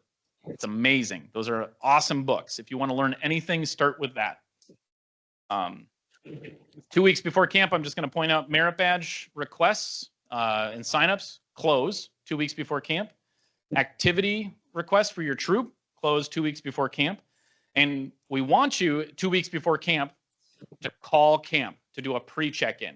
We'll verify your roster. We'll cross a couple other things off. If you don't call us, we're going to try to call you. So please call us 2 weeks before camp, and we'll work through some things. And then you get to skip a step at the regular check-in during camp. That roster verification, that'll go a lot quicker, and we can figure that out. So this planning for camp checklist is in your planning guide. Question from Michaela. If someone is traveling a great distance to camp, what are their options for arriving early? Awesome question. If you're arriving early because you're traveling further, which we say is 300 miles, that's generally our guideline. If you're traveling more than 300 miles to come to camp, we provide an option for you to stay on Saturday night, where you can arrive early on Saturday night. There's no extra charge for this. You bring your own food. It's just like you're using us like a state park, but we're free. So you do a very brief check-in with our admin staff. We have a skeleton crew on the weekends. And then on Sunday, you'd go back up to the Berglund Center to do the full check-in. So if you are traveling from a farther distance and you don't want to wake up at 2 a.m. to drive on Sunday morning to get to camp for the check-in window, that option's available for you. Everybody else, please check in on Sunday. Arrival to camp, you're going to have a paperwork team. This is the person that's been doing all the program sign up. This is the person with the health forms. This is the person with the paperwork, the person that understands the logistics. This person stops at the Berglund Welcome Center when you check in, and they're going to go through a bunch of different stations, verify programs, pick up name tags, pick up wristbands, all kinds of things. Everybody else, we want them to go right to the campsite. If you're a returning troop, this is easy. That's where you want to be anyway. You're probably too stressed out about setting up camp anyway. We want you to go down there. We don't want you clogging up the parking lot at the Welcome Center. We want you to go to your camp and start setting up. If you are planning to do swim tests at camp, which I think is a great option, have everybody pack their swimsuit on the top of your tote, on their totes. And then, as soon as they get to the campsite, before they start setting up tents or anything, have them change into their swim trunks or swimming suits and go to the beach and get those swim tests out of the way right away. That will make your check-in go really smooth. You're not going to be standing in a large line if you do that. So we're going to be collecting all the forms at the Welcome Center. You're going to be doing all kinds of other stuff at camp. There will be an emergency drill, which will start our camp tour on Sunday night after supper. During that tour, an SPL and adult leaders, 2 adult leaders, can come to our roundtable meeting where we talk about the rules and make sure everybody's all set up. Your commissioner will be talking to you on Sunday about your program schedule, your troop program schedule. That's when you'll find out what your schedule is. And if there's any tweaking needed to that, you'll tell them about that at that time, and we'll try to make those adjustments at roundtable that night. So lots going on that first day. Questions. What is the check-in window? The check-in window is from 1 p.m. to 3 p.m. So between 1 and 3 is our check-in window on Sunday afternoon. And someone is wondering, what is the best way to approach the roster for a linked unit? Linked units. If you are linked units, you are still technically 2 different troops. And if you are signed up all under the girls troop or all under the boys troop, all of your advancement reports will reflect the wrong troop number for half of your camp participants. They will say that you earned camping merit badge in the other troop. So if you have 2 troops, we want 2 registrations, which is easy to manage if you bookmark those registration pages. So if you need to clone your reservation, because the same person's doing the same things for both troops, Michaela is really good at it. It's a lot easier than you think. If you, so we'd like you to do that sooner than later. If you don't do it, we will automatically do it for you. Before you come to camp, we will split your reservation. We'll move all the money around. But if you have 2 troops, even if they are linked troops, you will still have 2 registrations. And if you really care about my performance in the council, it helps my unit number goals look better, but that's not why we do it. How did you get so many troops? Yes. And then registration. How are things like troop activities coordinated so that everybody can do the same activity? Really good question. If you have linked troops and you're going to be in the same campsite and you want to do troop activities together, there's no problem with that. You can either fill out 1 troop activity request for both of your troops, or you could fill out 2 and just note, we want to do everything with this other troop. Yes, Karen. 3 adults coming together with 2 separate. How do we deal with linked troops coming together, but they're a small troop and they only have 3 adult leaders coming? How do you want that on the rosters? Well, you'd put 1 on one registration and you'd put 2 on the other. If you're a small unit and that 4 adult leaders to be at camp, 4 21-year-olds, is a barrier for you, talk to camp. We'll help you navigate through those exceptions. At Northern Star Scouting, we want to be reasonable. And if you're bringing 4 scouts to camp, 2 from your girls troop and 2 from your boys troop, having 4 adult leaders there doesn't really seem reasonable. and we want to be reasonable. So if you want help navigating through what's reasonable, give me a call. I will help you with that. I will give you the permission you are seeking when you need it. Because I know you all feel better when I say, well, that's okay. So I will be that person for you. Good question. Okay. Yes. I'm sorry. You I have to had be a question. 21 to count towards 2 deep leadership. So technically, your boys troop has to have 2 21-year-olds, and your girls troop has to have 2 21-year-olds. And that just seems a little unrealistic for some youth registration numbers. Training post. We do segments. This year, segments, you'll pick them up at checkout. So you'll submit an order. You'll get them at checkout. We'll have extra segments there.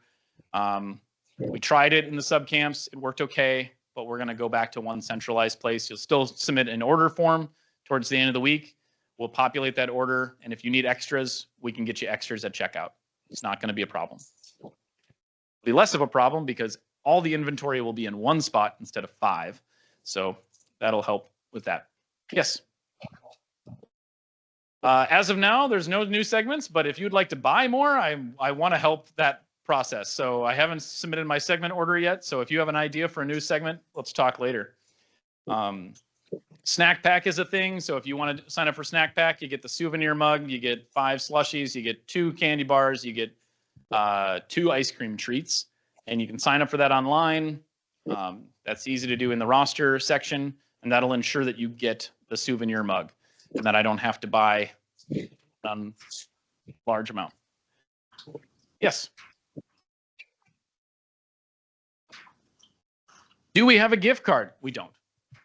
So I don't. You can charge things to a unit account throughout the week, and an adult leader can do that. But we don't have a gift card option for individual scouts. I'd like to. I just don't think I could manage it. You can buy like Visa gift cards and things to limit. Oh.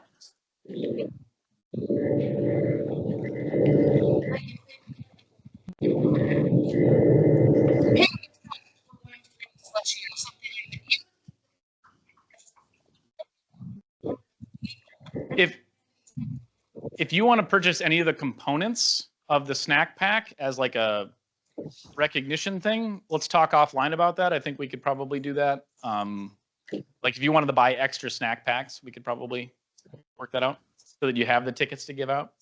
It's a decent idea. $20. So it's a deal. A little bit less than if you bought them all separately. Okay. Merit badges. Wednesday night, there'll be an update with the staff, a check-in on that. 3 p.m. on Friday is when you'll have all your records back, and 4 o'clock on Friday afternoon is merit badge makeup time. So any last-minute merit badge things, you've got that last hour to get those adjusted. And our goal is to make sure you have all of the information on who passed, who didn't before that, so that you can go shake fingers at them and they can go turn in their report that they forgot to do. We'll need a signed advancement report for any merit badges that you get. You'll get your merit badges at checkout, and you can pull reports after camp to upload into Scoutbook. Our system does not talk to Scoutbook. Our system is not Scoutbook. I don't have access because I'm not a registered adult leader in your troop to even put the records in for you, but there is an export from Scouting Event that you can then import into Scoutbook. There are tutorials on that are on the website. Yes, just make sure that what Scoutbook has for their Scout's name matches what you have in Scouting Event. And you can manipulate that data in the CSV file that you export before you import it. After camp homework submission, we started this a couple years ago, and many of you are using it. If your Scouts do not finish a badge at camp, every single badge that we offer, there's an opportunity this year for them to submit their homework online after camp for every single badge up until October 1st. That's when it will close this year for every badge. The exception to that, which extends to December 1st, is for any badge that has an extended requirement length. So personal fitness, some of these citizenship ones, those will be allowed until December 1st, but then it cuts off. I cannot keep up with the workload, and Michaela has graciously taken on most of that, and she definitely cannot keep up with it. She will be meticulous. So if they do not meet the requirement, they will get a note saying you didn't meet it, try again. And so usually it's read the requirement and do what the requirement says, and they miss it all the time. We are not there to coddle them through this experience. This is a transactional, I need this signed off, and they better put the legwork in it. So we love pictures. I want pictures of every single cooking step, smiles along the way. This one was awesome. I felt like I knew the layout of their kitchen afterwards. So, all right, other questions? Behind schedule, of course. Like, was given a microphone, but yes.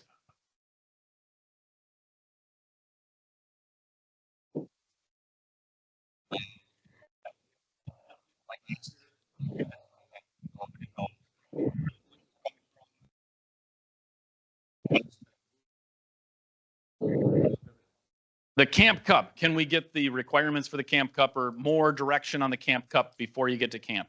There'll be a summary of it, what to expect in the camp guide, which we'll publish in May, so that you can review that. We usually like to incorporate a lot of our staff into that discussion, so we update it during staff week. We have been trying to formalize it between different camps so that Sioux Camp is doing the same thing that White Pine has been doing, but young people in their control of innovation and creativity is a constant force against that. The tyranny of Brian Swiffer Halloran is making progress, but we're not quite there. So in short, I can't tell you everything, but I can tell you what to look for. We look for scout spirit, we look for participation, and we do look for some performance. And we try to balance it so that a large troop isn't at an advantage over a small troop. And that's really hard to balance. So in short, we'll let you know at camp for sure. And we'll let you know some of the metrics beforehand, but not all of them.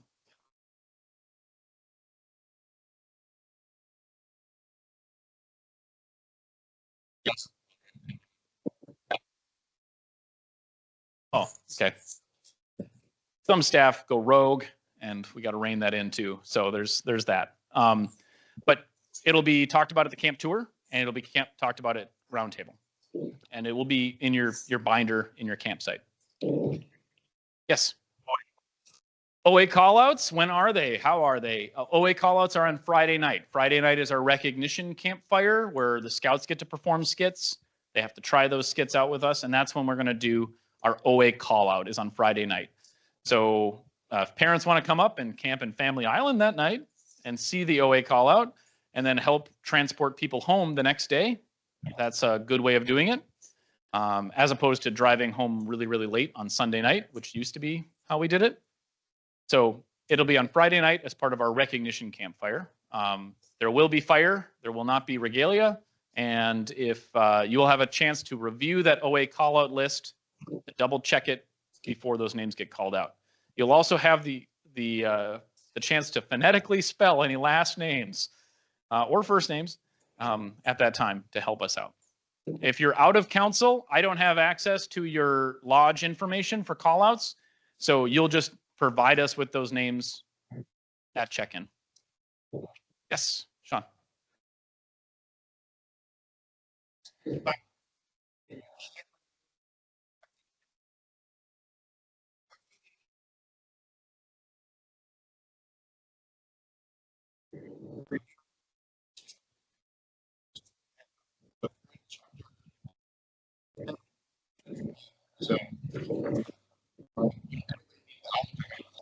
And I know the people. So if you don't know and you're not seeing something that looks right, I can verify and check from what we got anyway. So, cool.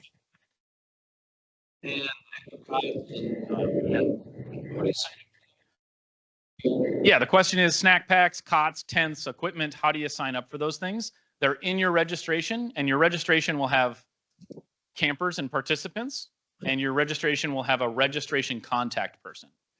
If you update the contact information for the registration contact, that's where you're going to find those orders for equipment, and every single participant in their roster will have a checkbox for, I want a snack pack or I don't want a snack pack. So it's in the registration in the same place that you would update your name and email address, scout age, all of those. Yes.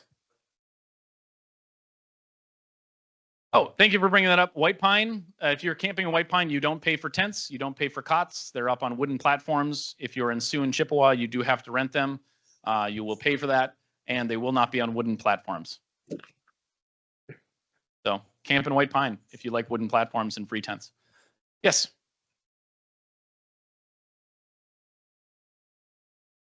If you have OA participants that would like to do a service project, how do you do that? There will be an official OA service project scheduled in every single sub camp. I've been working with the lodge to designate OA representatives on our staff, and that will be a thing, and the segment is a thing as well. So you can earn a segment. At this point, I'm going to dismiss us for breakouts. Our breakouts are going to be about a half hour long, so we're going to take a 10-minute break.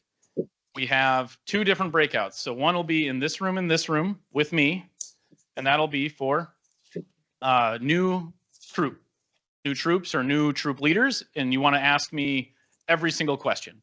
And I'll be talking through a few things about the nuances of Tomahawk, but that'll be in these 2 rooms. In this room, I'm going to close the divider, will be Myron and Ian Hansen are going to be leading a returning troop things. We're going to talk about the ambassador program, troop hosts, and a parent's guide that we'd like to produce for you to give to parents.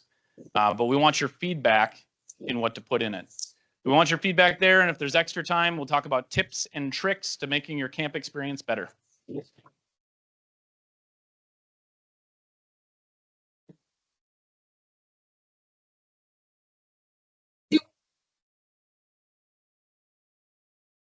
You will not request tents if you're in White Pine. You won't need that. If you don't want tents, you'll take them down when you get to camp and put them aside, and then you'll help us put them back up at the end of the week.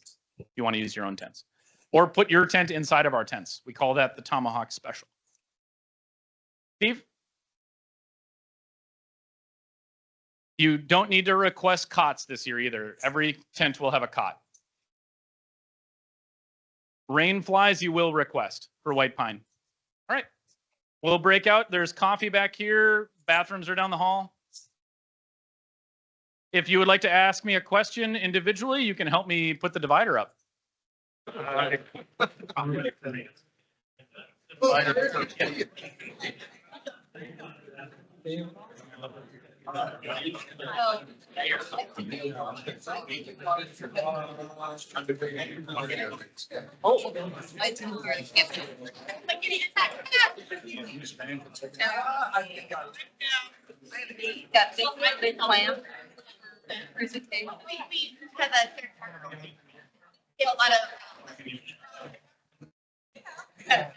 And the new leader one.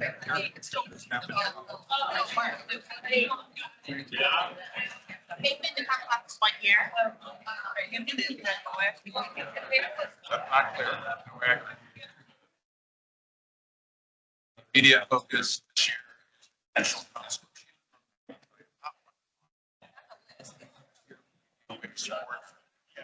Yes. Well,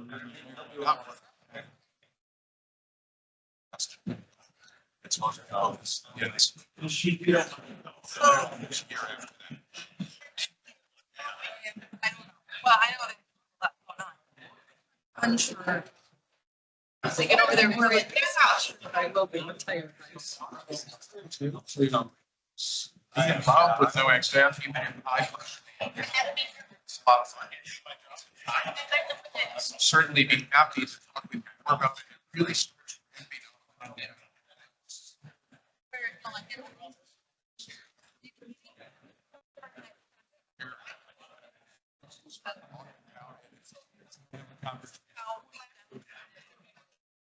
They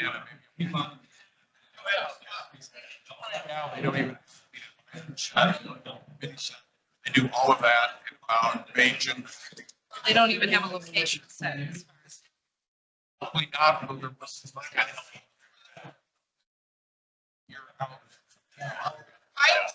I've heard the rumor that they're talking about someplace in Iowa. And it's like,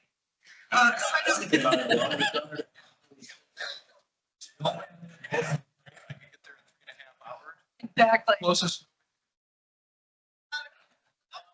drive down on Monday. You know? Thank you. I was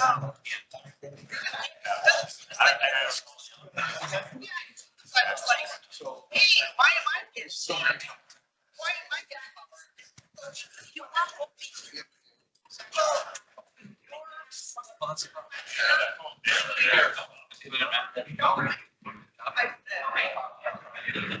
What? He's basically doing what he has to.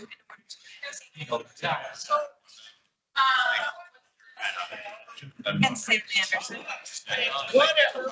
Let's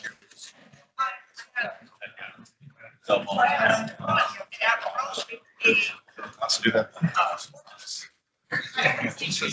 Stay out of the way of that. That'll probably be one to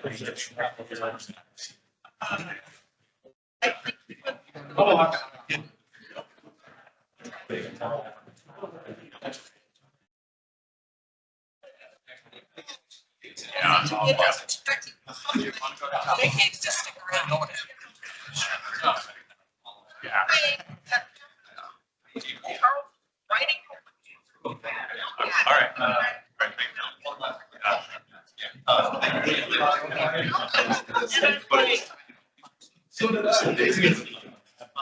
Writing. All right. Yes.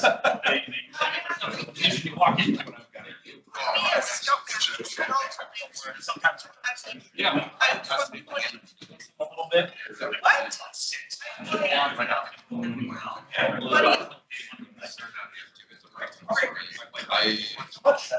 Really.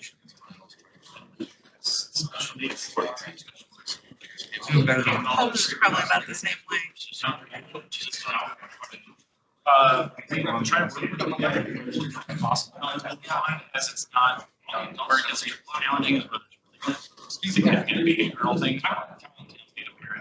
One word, this is a question if the parent wanted to haven't done How many adults? memory things, we could do a lot of that. That'd be a bigger conversation.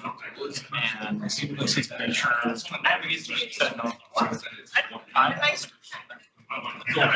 just testing the waters. Yeah. Nothing's confirmed these people. I'll just email you. Yeah, and we have a number of staff. Various levels of staff and various levels. They usually do better in like kind of what I was thinking. It's not the complexity of being a merit badge, it's really tough. It's not that portion, like helping the kitchen or something. That's actually where I've seen. I don't know. So the only thing that's. Well, let's continue. Everybody else did everything. Bring it up at home and. Quick question. Is there a way that I will be updated as soon as then. With the parents back. What we'd like to, I don't know if it's produced in time. Producing it for future years, because I just think it would be another tool. That's why. Yeah, I'd like a PowerPoint to go with it. It's not as terrible. I will be taking.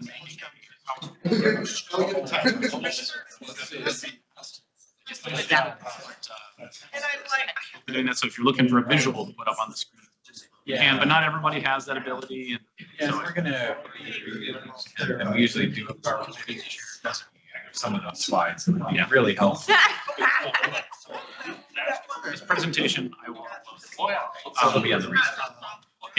There'll be a link to it on the resources page. I can't post a file this. Sure. Put a link on the resources page. It'll probably end up in a Google Drive and you'll download it and your computer will say, we can't scan this for viruses because it's so big. It's from us. So yes, that is on my list next week to do. And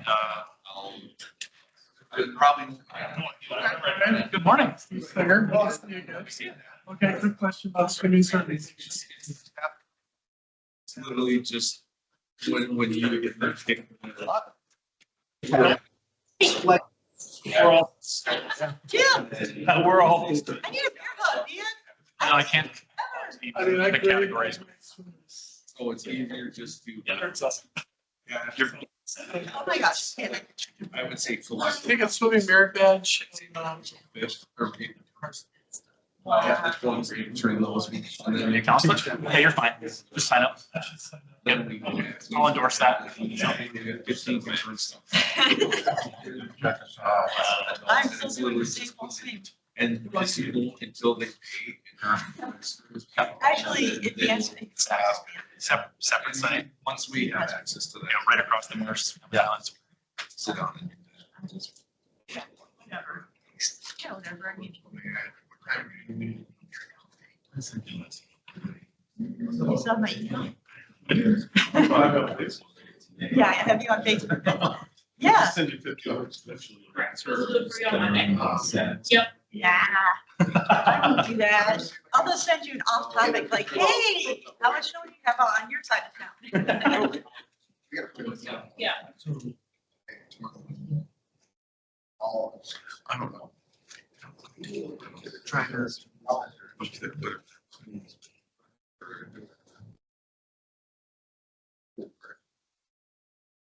Just.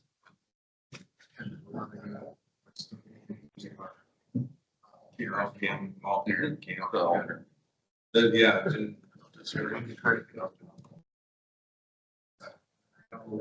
Mark said he would bring. Like what he needs. Yeah. Here doesn't really. Yeah. Okay. My new folks, if I could have you just move over here. That way, for me, a little bit easier to work with. And I'll follow up. So I was gonna say, I don't know when to get together. That's We're not in school anymore. You don't actually shout out. right. This isn't church today, so.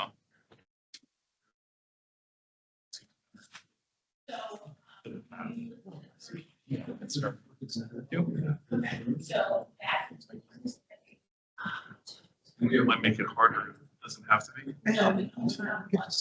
Oh, nobody wants to see me. Good to see you, brother. Have a safe drive back. Just check to see if Michaela can be my stand-in for anybody online. Michaela, I think you're gonna be leaving, so I'm on my own for the chat. I'll still monitor Okay, the chat, but if I have a question, I'll pop back in and ask. okay. All right. Can you move Jennifer to the returning leaders? I'm working on it, it won't let me. Oh, Basically, I want to get.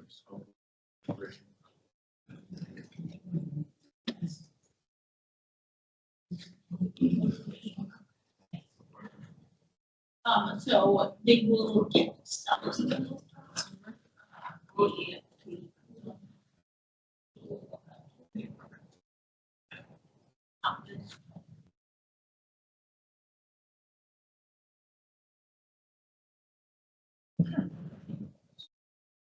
So the people that are participating online, I know that we're trying to move a couple people. There will be a recording of this.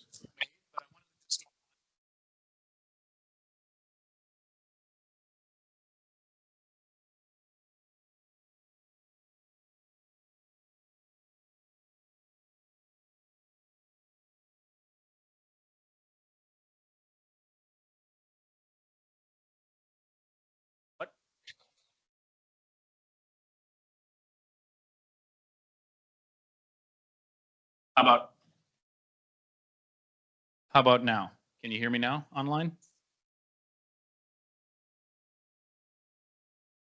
Can you hear me online? We can hear you online. Hear you. Is it too distracting? I just hear you.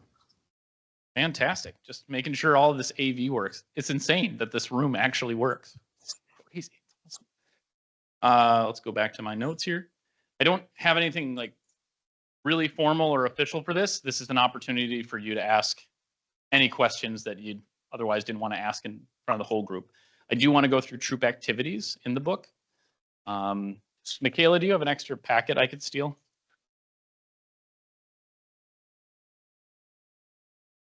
But we're going to start with your questions and just kind of guide the conversation on that. So who has questions about camp? Yeah.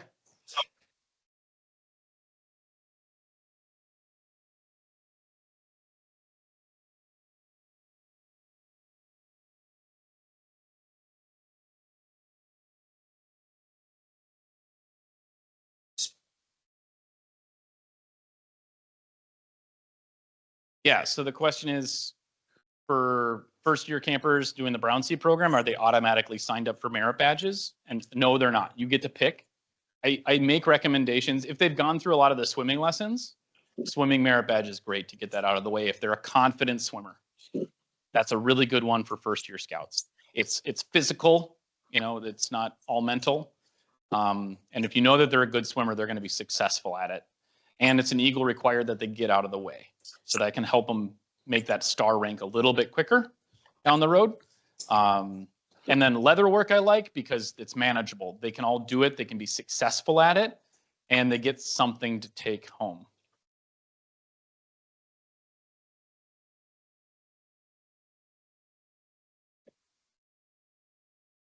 Mhm.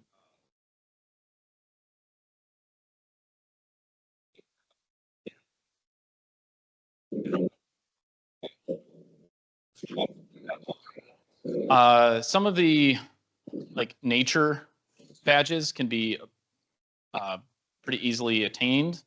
If we're doing mammal studies and independent study this year, which means they can do it on their own. They just fill out the workbook in advance and they'll meet with a counselor on Monday night. But your first year scout student should not do independent studies, beyond them at that point. But nature, geology, you know, those are concepts that they're dealing with a little bit in school, and those can be good alternatives. But I love leatherwork. You can take big groups of it. They can start it. They can work on their leatherwork pouch or knife pouch that they'll make in the campsite. It's a good one, and they get something to bring home. Basketry and woodworking, not first year badges. Like that might be a comment of conflict in the camping world, but wood carving isn't easy. And the little chip carving, relief carving requirement is hard. Takes a lot of dexterity, and basketry is almost one of the most difficult badges we do. We try to follow the book as much as possible and not the kits that they have like online that I think really watered down what basketry is. So I would not recommend basketry for a first year scout. Environmental science, some first year scouts pick up on it really good, but there's a lot of concepts in there. There's some out of class work for it. That's a really good second year badge, but some troops will have them do it their first year. Scouting isn't a sprint, it's a marathon. You've got lots of time to get these merit badges done. If they just come to camp for 4 years, they're pretty much going to be set up for Eagle rank merit badge wise, with doing out of class, like the rest of the year work on certain merit badges. By year 5, certainly, and then 15 at that point.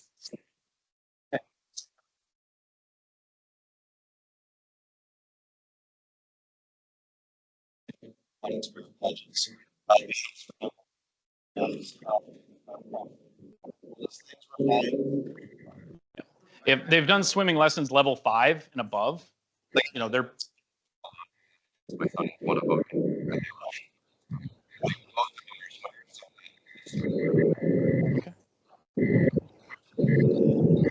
and it would be easy to keep them all as one big group and all doing the same thing. They're all the same age. They're going through the same experience. That would increase that shared experience and bonding of the first week. But if you had a contingent that was doing leather work and this other contingent doing this other thing and one group doing swimming and another group doing this, with a large group, it could be manageable.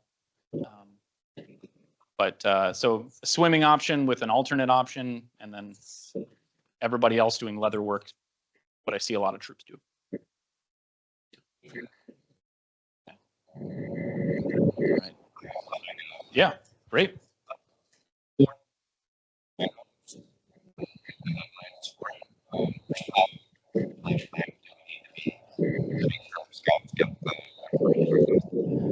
It is getting more and more competitive, and we do use, so the question is, how quick do you need to be on these deadlines for program sign up to make sure that you're getting spots?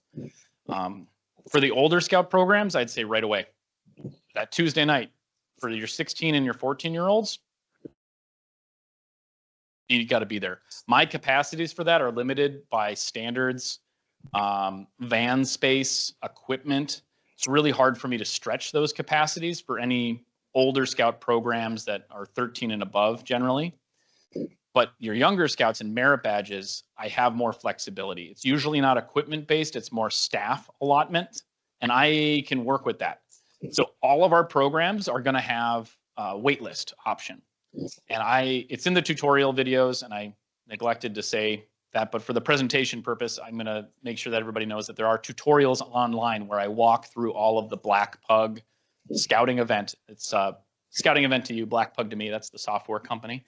But there are tutorials on how to populate your roster, how to confirm your participants, how to sign up for programs, how to submit your full payment, how to set up parent portal. They're all on the Tomahawk website, and I'll show you where those are in a moment. But as far as deadlines go, for the 16-year-old and the 14-year-old ones, be right away. And then prioritize your 13-year-olds for the next wave. And the nice thing about these different waves is that you're only focusing on this group at a time. So I'm forcing you to break the problem into chunks. And you can have multiple adult leaders in your registration signing up different scouts at different times. And it literally is just you click the program and it gets added to them. And the search function in the program selection is almost exclusively what I use. I don't scroll through the list. I just start typing archery. It's a really good search filter in there. So that will help. My tutorial on that covers a lot of that. So if you want to hear my voice more, you can go watch tutorial videos. While we're on that topic, I will just, the website pulled up. So on the website, the 2 pages that you're going to be hanging out on is this planning for camp at the top and resources. So under planning for camp, has your checklist kind of built out in here with links based on the things that you need to go to. There's more pages for reading on the side if you want. A lot of them tie into the planning guide. But on the top here, if you're trying to get to your camp to manage your reservation, you can do so this way with a lookup function. So if you forgot your login or something like that, you can reclaim your access this way. You can also email myself or Michaela. You got the planning guide and program catalog there, and then these tutorials are all here. So how to log into your registration, confirming your participants, booking your campsite for next year. You can watch me on the screen, scroll around with my voiceover. There's troop activity, sign up things. There's how to create an account, upload rosters for like higher level functions in Black Pug in the scouting event system. There's even the flyer 1-page sheet on how to upload your advancement record into Scout Book after camp.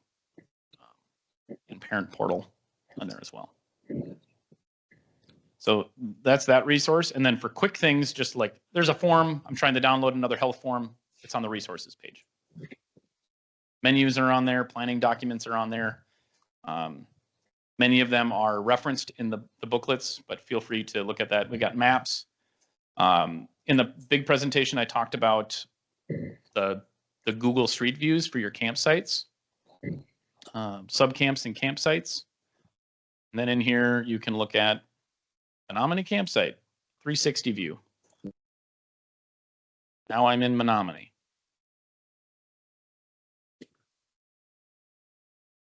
Those of you familiar with Google Street View, if you click on the little map next to it and expand that, you can see all these blue dots. Every single one of these blue dots is another 360 view. So if you're like, I want to go look at the beach, well, you can look at the beach.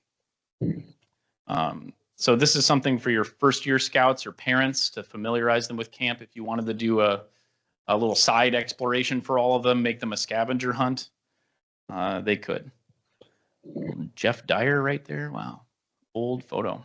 So that's a good resource for new parents. And it's also fun for your scouts to explore, you know, at a PLC or a patrol meeting. I'm sorry, where was this at on the website again?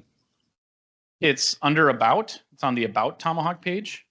And then there is a direct link drop down sub camps and campsites. But if you click on About Camp, About Tomahawk, there'll be pages on food service, the history of camp, the camp videos page, summer camp fees, our land acknowledgement, winter camp, sub camps, and campsites. Yeah, and anybody that's online for this portion, you feel free to unmute and just ask questions. That's really helpful. Michaela will be answering anything that's coming in on the chat, but yeah. We do have maps of the campsites. They're a bit crude, but it gives you a general kind of shape of the campsite. Chickasaw campsite is massive, but it shows you where the latrine is and where the bulletin board is, the campfire ring, the bear box. Doesn't tell you exactly where every single individual tree is in there, but gives you a rough idea. You're trying to plan out patrol sites and things like that. A question? You guys have never. We have, in my tenure, had bear problems where we have identified a problem bear. And our bear policy is designed specifically for reducing problem bears. We are in the North Woods of Wisconsin, and there are bears. It's their home. It's our job as campers to make sure it doesn't become their kitchen. That's when we have problems.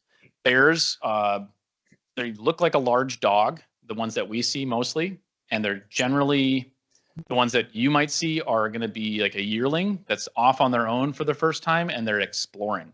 And it's your job to make sure that they don't find food and be scouts. Make lots of noise, smell bad. Those bears realize very quickly, this is not where I want to be. This is a stressful environment. And if they don't have food that they can get into, there's no reason for them to be there. So all smellables, food, candy, toothpaste, deodorant, our bear policy even says film, back when film was a thing, not to be in the tents, ever, never in the tents. We have big electrical signal boxes from stoplights. There's always that electrical box on the side. The Department of Transportation has donated those to us when they're done with them or they're releasing a line of them. And so we have those as a semi-bear-proof environment for you to store toiletries. I recommend that troops every single scout brings like a shoebox size little tote, like the small Target transparent tote. Put their name on it. That's where they can store their candy bars. That's where they can store their toothpaste. That helps for organization in the bear box, but it also helps manage mice because they are bear proof, but they are not mouse proof. Mice will find a way. They always find a way. So if you don't want mice running over their toothbrushes, that's putting them in totes helps. But the bears themselves, it's not a concern in my daily life, and it's not a concern of troops. When we do have a problem bear, we call the USDA. They come out, they'll trap the bear, and it gets removed from the property. Many times it gets put down, which is why we want everybody following the rules. And if we follow the rules, there's no issue. Bears may come through a campsite. They may sniff around. They'll sniff at the bear box or your troop trailer. There's something in there, but they can't get to it. They're too stressed out by everything else. They just leave. They don't come back. When someone leaves a cooler out and a bear gets into it, or they don't put the electrical fence back on the dumpster that we have around the dumpsters, bears find that we find that the bears are motivated to come back and seek those things out. And that's when we have problems. That's what a problem bear is, and we have to remove those. And it's never the bear's fault. It's always our fault. It's been a couple years since we've had to call somebody out for a bear. I had a question just about the camp in general. What's the terrain like? We've never been there before. Good question on terrain. I'm going to finish the bear policy one real quick, and we'll get to that one. Thank you for asking that question. There is the bear manual in here, and I kind of glanced over it because I wanted to talk about it. This one. This is the content that you can cover with your scouts. Now, on the resources page, there is a video that another troop leader made. Eric Zert is the adult leader and one of our alum. But in the video, you'll get to meet Barrick Zert. It's a very creepy bear mask that you get to watch. So if you'd like somebody else to do the bear training for you, that's a really good resource. When you get to camp, we're going to ask you, did you do your bear training? And we'll make you sign a form acknowledging that you did the bear training with your scouts. It's not to scare them. It's just to make sure that everybody follows the rules. If you get to see a bear, gosh, you're lucky. It's really cool. It's really fun to see a bear at camp. Just walk through. It's not a scary experience. It's really exciting. The terrain at Tomahawk, it's anybody coming out of council will say that Tomahawk is really flat. It's not terribly hilly. The highest elevation to the lowest elevation is 60 feet. And so that's like fire tower to the lake. And that happens over a quarter mile. So camp is, I like to describe it as a bunch of marshes with a couple roads and campsites in the dry spots scattered throughout it. There's lots of little pockets of wet, which does produce more mosquitoes in the beginning of the season. Camp isn't terribly hilly. It just really isn't, but there are some hills here and there. We've got a very good established high canopy for our trees, so there's lots of shade at Tomahawk. So you're not going to see grassy campsites or grassy patrol sites. It's going to be dirt. Any place that somebody has traveled frequently or tented frequently will just be dirt. A sandy loam is what we have at camp. There will not be a grassy lawn place to put your tent. And in exchange for that, you get to enjoy lots of shade. So Tomahawk has natural air conditioning. We're surrounded by Long Lake. We have 12 miles of shoreline, and that is a natural air conditioning unit for us. So camp is usually 5 degrees cooler than any other place out in a field or a meadow. Pretty comfortable most weeks. I don't have air conditioning in my office. I do that so I can say that. So there are some sweaty weeks, but it's really manageable most of the time.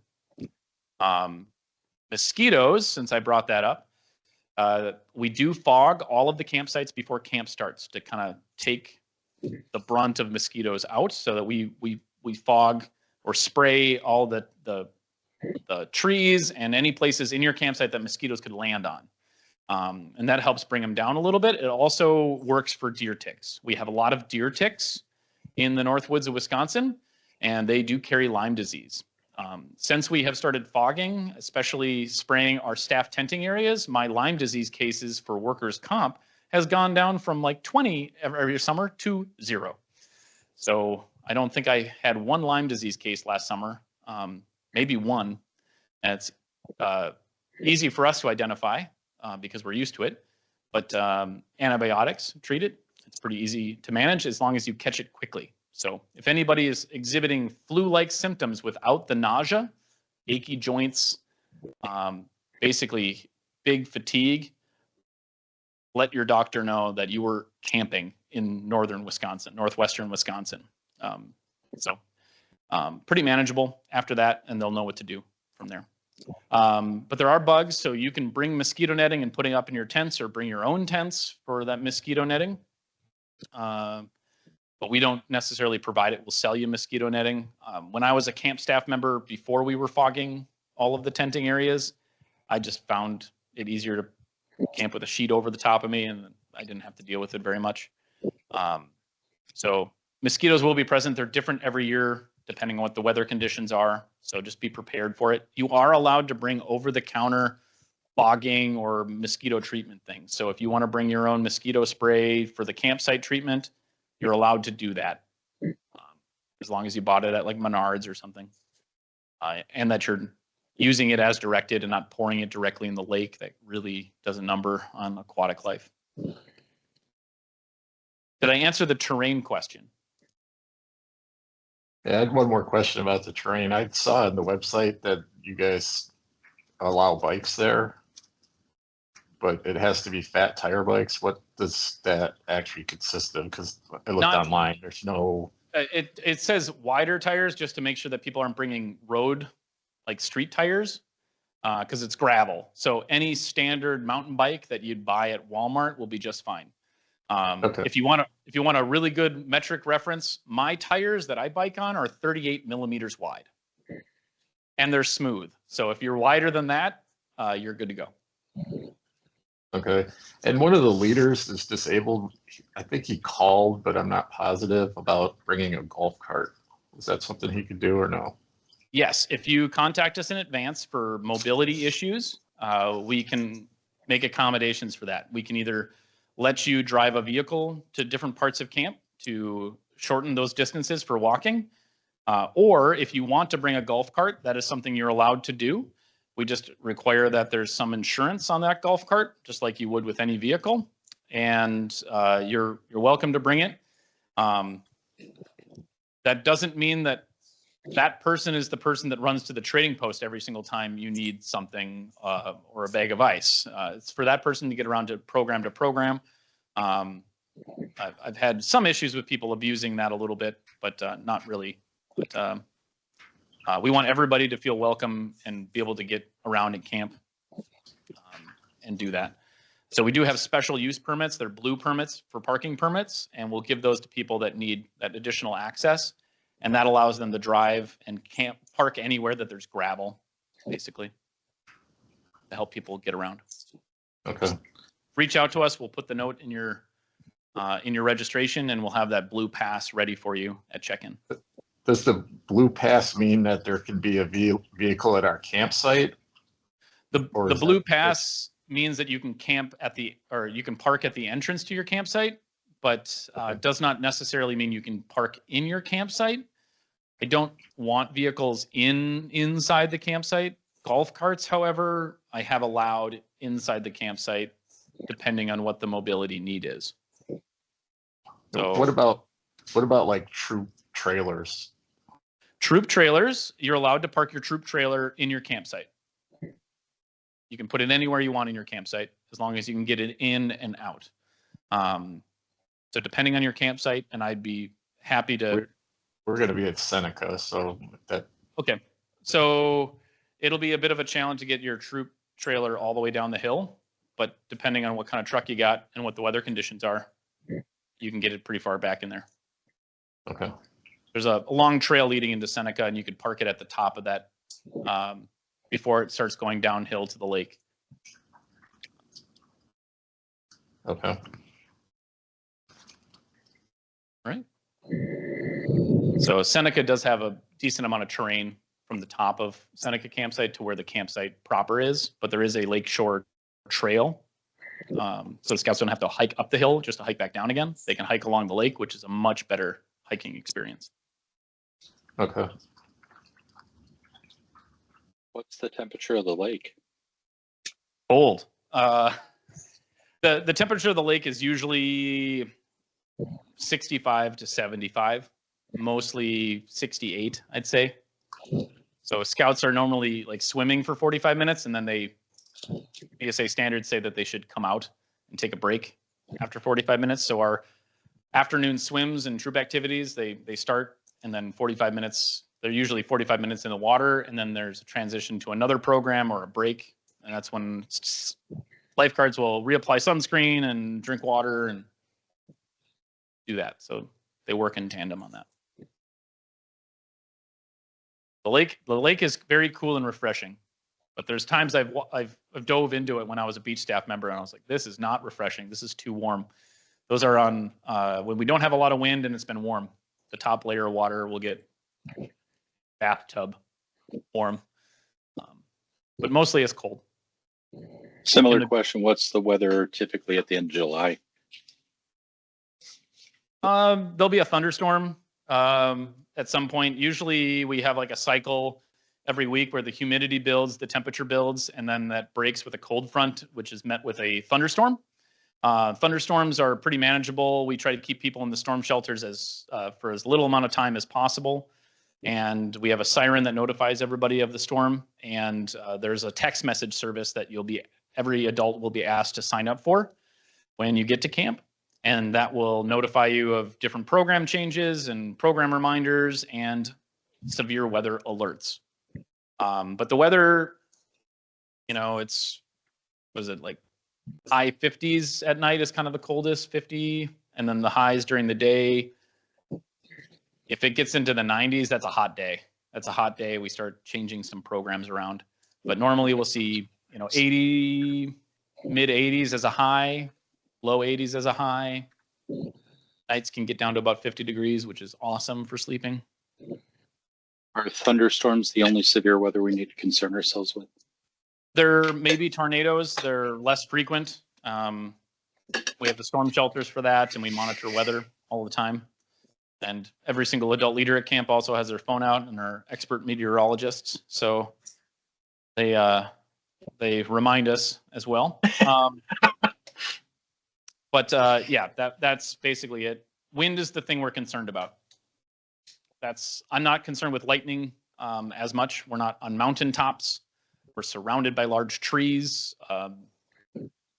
Lightning isn't concerning to me. Large hail and wind are concerns. There's no flood warnings or flood worries for us. My boss once called it, there's a flood warning for the camp area. Is everybody okay? I'm like, we're surrounded by a giant lake and we're on the top of our watershed. We're okay. We're okay. So yeah, wind is the thing that we're concerned about for safety. Specifically for the adult leaders, how is the cell phone service out at the campground? Really good question. I have AT&T. So the camp director has AT&T. I can see the AT&T tower from my office. So AT&T is great, works everywhere. Verizon works everywhere except for my office because that tower is on the north side of camp. So it works great everywhere except for the administration building. So that's a good one. AT&T, Sprint, they're spotty. You'll be able to get service. You just may have to walk around a little bit or it'll be one bar. But people don't have a problem getting text messages on almost any provider that we have. I'll have camp directors, sub-camp directors that I'll call and they'll have to walk to the area that they know and then they'll call me back. You guys do radio for the scoutmaster that the staff can call? But other camps have done that. Is that something you guys do? We don't. So we don't reach out to scoutmasters directly with any sort of communication. We do broad communications, but we don't issue radios out to adult leaders. Some troops will bring their own radios up and they'll tune them to our camp frequency, which is interesting. You guys do a daily text, or you guys have a communication program you use, or you send out emails daily for information or anything like that? We send out about 3 to 4 text messages every day with reminders. Okay. And we have an adult leader meeting every morning. So you'll meet with your sub-camp director. So Tomahawk is 4 camps in total. It's got 3 camps for troops and 1 camp for Arrow of Light. And each of those camps has a camp director that reports to me. And they will host a daily meeting every single morning at 9 o'clock or 9:15. And so you send your scouts to merit badges. Then there's an adult leader meeting for the day where you can answer any questions. If you have equipment needs, they'll scurry around camp and fix those equipment needs for you after that. And they'll go over the day's highlights. Also on a daily basis, your commissioner, and yes, it will happen this year, your commissioner, who is your liaison, they're your concierge for the week. They're the ones that are going to be drafting your troop schedule. They will have 3 troops. You will be one of them, and they will help you. They will be at a lot of your programs for troop programs, but they will meet with you daily. They'll either meet in your campsite or the corner of the dining hall, a place and time for you to determine with them. And they will make sure that they're giving you the rundown on all of your activities for the day or the following day. A lot of them will be doing their campsite cruises in the evening so that they can talk and hopefully find your SPL. They want to talk to your SPL as much as possible. You can stand behind the SPL and listen to everything and write everything down, but I want the SPL's mouth moving. That's what I want because that's scouting. So there's not an SPL meeting every morning that I know of. We might try to spin one up, but they're hard to do. There's a lot of really good work that happens in an SPL meeting when we've tried it in the past. It really empowers those SPLs, and we've paired it with public speaking merit badge in the past. We might bring it back in the future. We can talk more about that. But right now, there's no SPL meeting. The commissioner will be coming by to talk to them in the evenings or another time designated. It might not be possible for them to meet with the SPL, but it might have to be an adult leader. But if your troop is at the climbing tower or the archery range, your commissioner will be at the climbing tower or archery range with you. Because I need an 18-year-old to be at those programs to help. And they're 18 for the most part, except for Kendra and White Pine. But he's great. Where do we take trash? Very good question. We have dumpsters in every single sub camp. And in Sioux Camp, in Chippewa and White Pine, those dumpsters are going to be near the dining areas. And you can keep trash in your bear box in your campsite and store it in there until it gets full. And then you can bring it up to the dining area to throw it out. If you're in Sioux Camp, somebody will be coming by in the evening with a truck. And if you time it right, you can throw your bag of trash into the back of that truck and they will bring it to the dumpster for you. Just because there's commissary cooking there, there's more trash in Sioux Camp where they're doing patrol method cooking. For those of you not familiar with patrol method cooking in Sioux Camp, it's we provide hot meals delivered to your campsite for lunch, but for supper and breakfast, we deliver milk crates packed with food that the scouts will cook in your campsite, and they will cook it by patrol, hopefully, in breakfast and for supper. You have more time around those areas, a little bit more flexibility. At lunch, we just want to keep things moving. If I was bringing my troop to camp, I would go to Sioux Camp. That is where you can get the most scouting out of your program. Cooking is not a means to the end of feeding children. Cooking is part of the program. Cooking is scouting. It's really important. If you do it by patrol level, there's lots of conflict that comes up. They have to solve lots of problems. They have to think ahead. They make mistakes. They learn from those mistakes. And we get to teach them how to cook for their friends and their family later in life. And the only way that they're going to be comfortable doing that is by making lots of mistakes. And I've seen troops try to do it where they pool all their food together and then they try to cook it all together. I almost always see adult leaders stressing out in that scenario. Your adults should be cooking their own patrol meals over here and really enjoying the experience and tolerating the scouts taking too long and burning their pancakes. Let them do it. If they show up late to a program, fine. That's how they learn. You should be able to explain that to a parent later on. If the parent has a problem, you should say you should come to camp next year and watch them burn their pancakes, not help them. Let them make mistakes. It's part of the program. I firmly believe that. We learned that in COVID during that summer. We saw more bonding for patrol groups that year more than any other year. As they cooked together, they did program together. We found that the patrol method is a real thing. It really works. It's a 100-year-old concept that is still important today. I enact it in my own staff structures. So they all have their own area and their own patrols. It works for them. So What is the most forgotten thing people forget to bring to camp? the thing that people forget to bring to camp that they wish they would have brought is a camp chair, I think. If they don't bring a camp chair, that's one thing that they regret highly.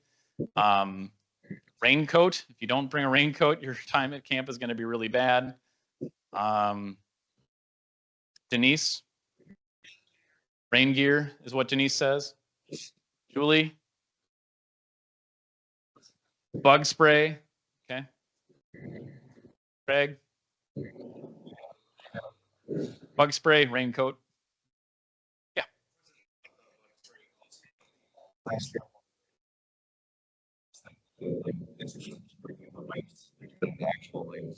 Oh.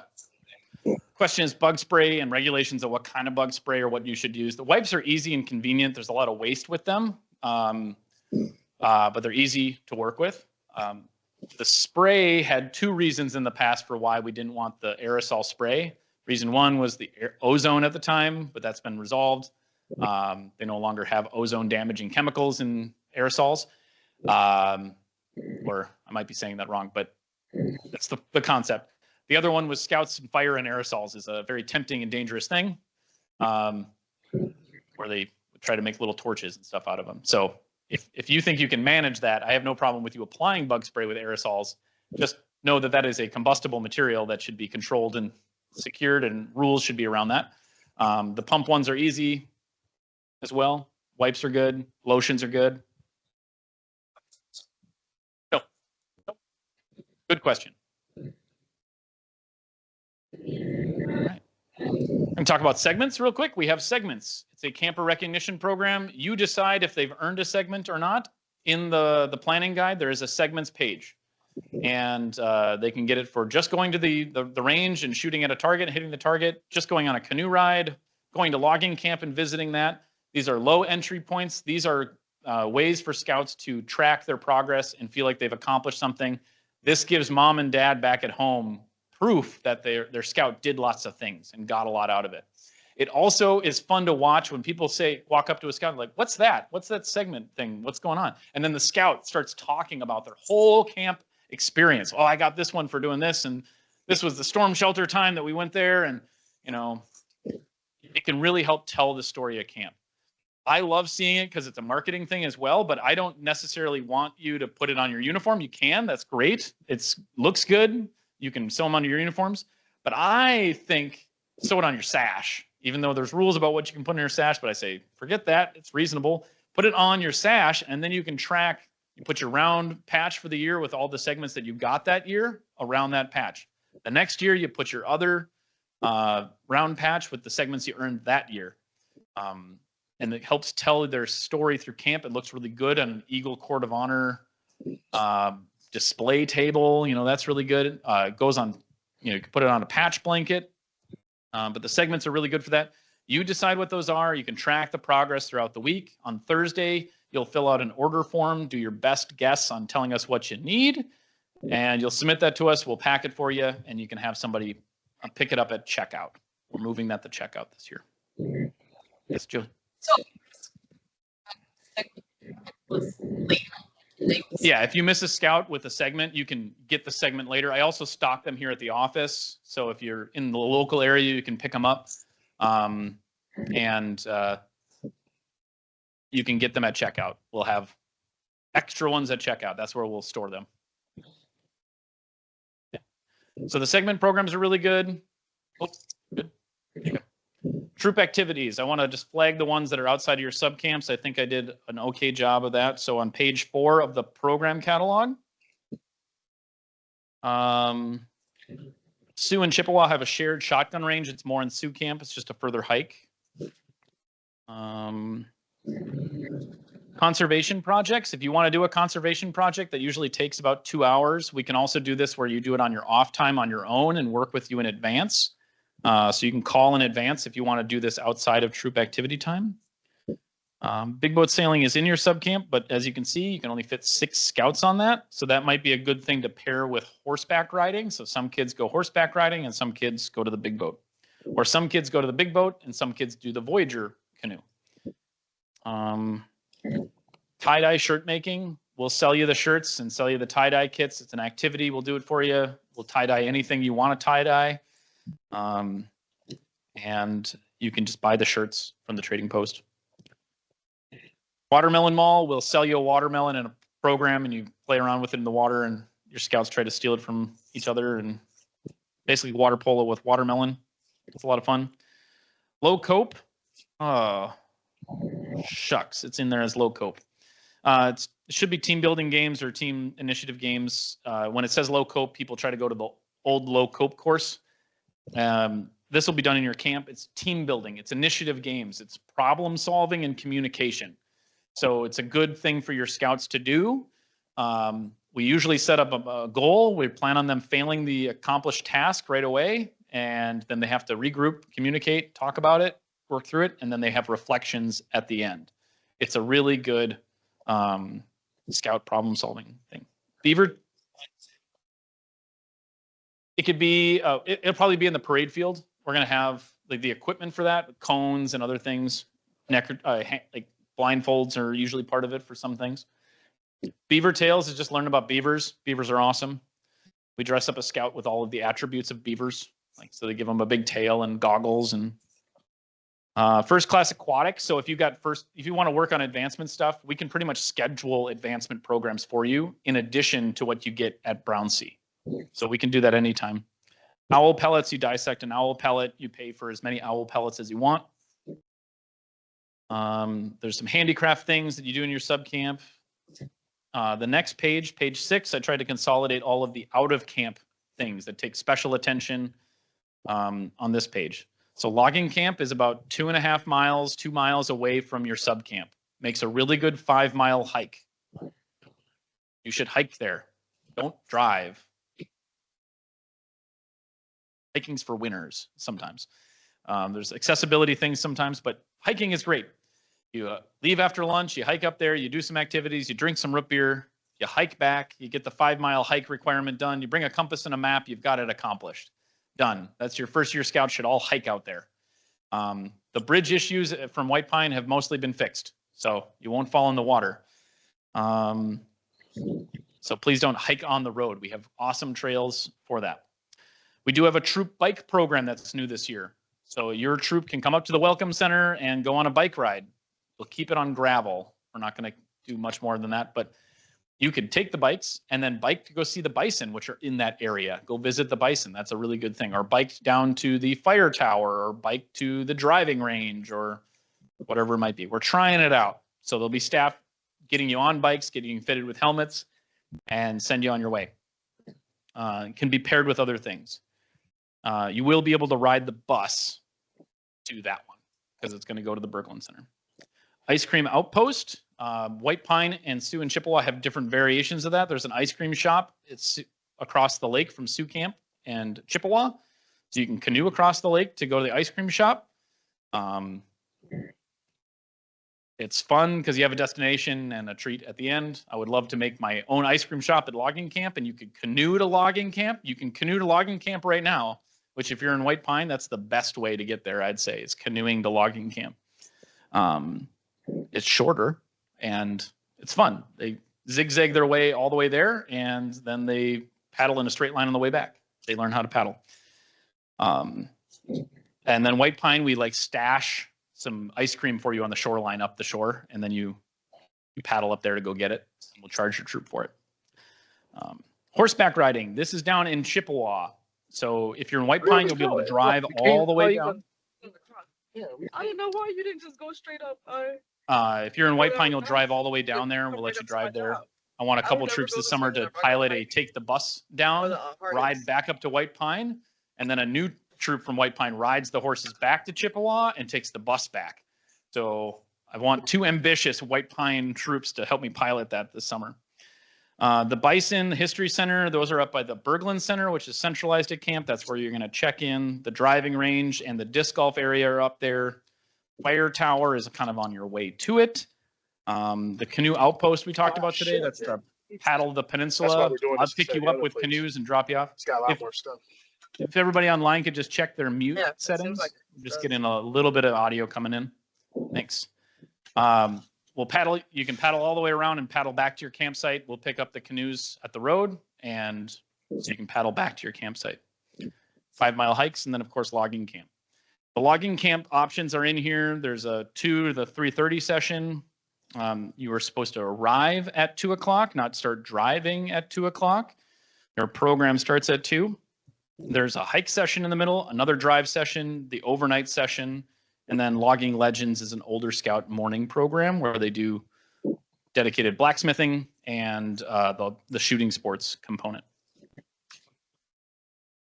Lots of evening activities. The big one is High Adventure Fun Night, which we schedule that for Monday night. And this is for 11 and 12-year-olds, 10, 11, and 12-year-olds.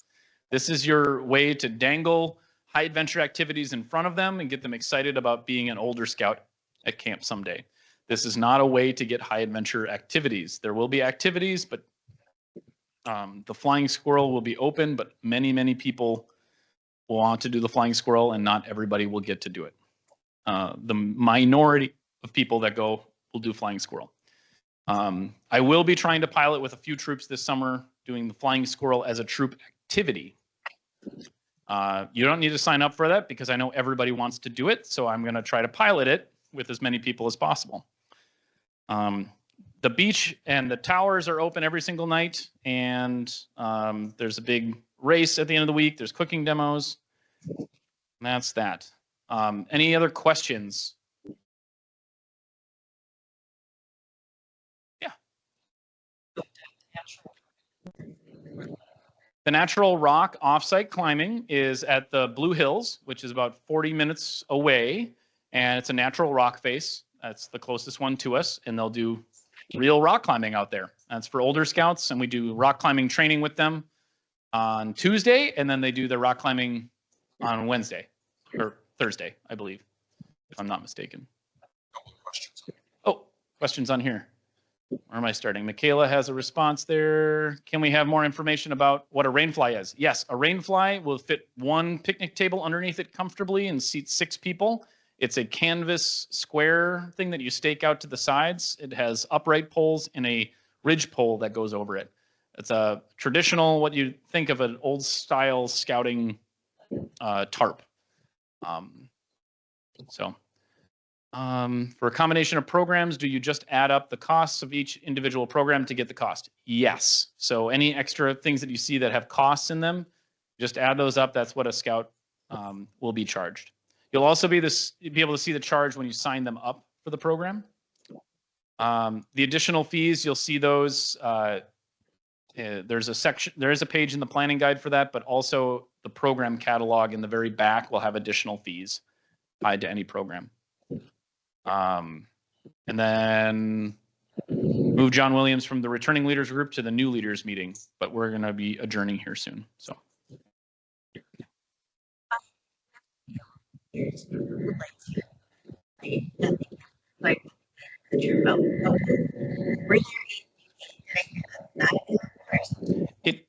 The question was, is Troop Outpost available for Arrow of Light Scouts Week 8? Yes, it is. The last session of AOL, which happens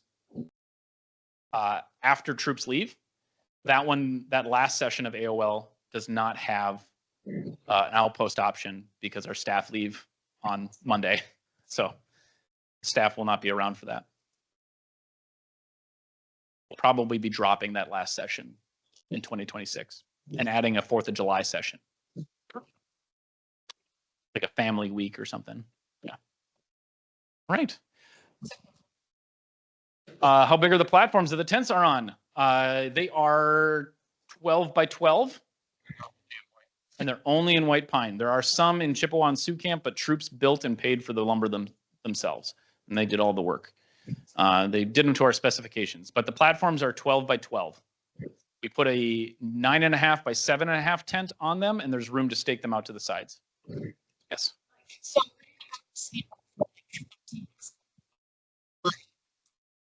Yeah. Evening activities are open. Yep.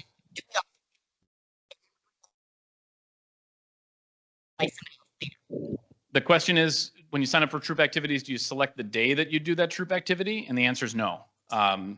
You can put notes on the bottom to say, like, we'd really like to do this on this day. It's really important for us, and we'll do our best. We try to pair things so that you're not walking too far, and we can't do that without doing all of the program planning in one big group. So we will set the day for you, and you won't know what that schedule is until Sunday when you arrive. If I gave it to you a week earlier, I would be doing nothing but answering emails and phone calls saying, can I swap this? Can I swap that? So made that mistake once. Yes.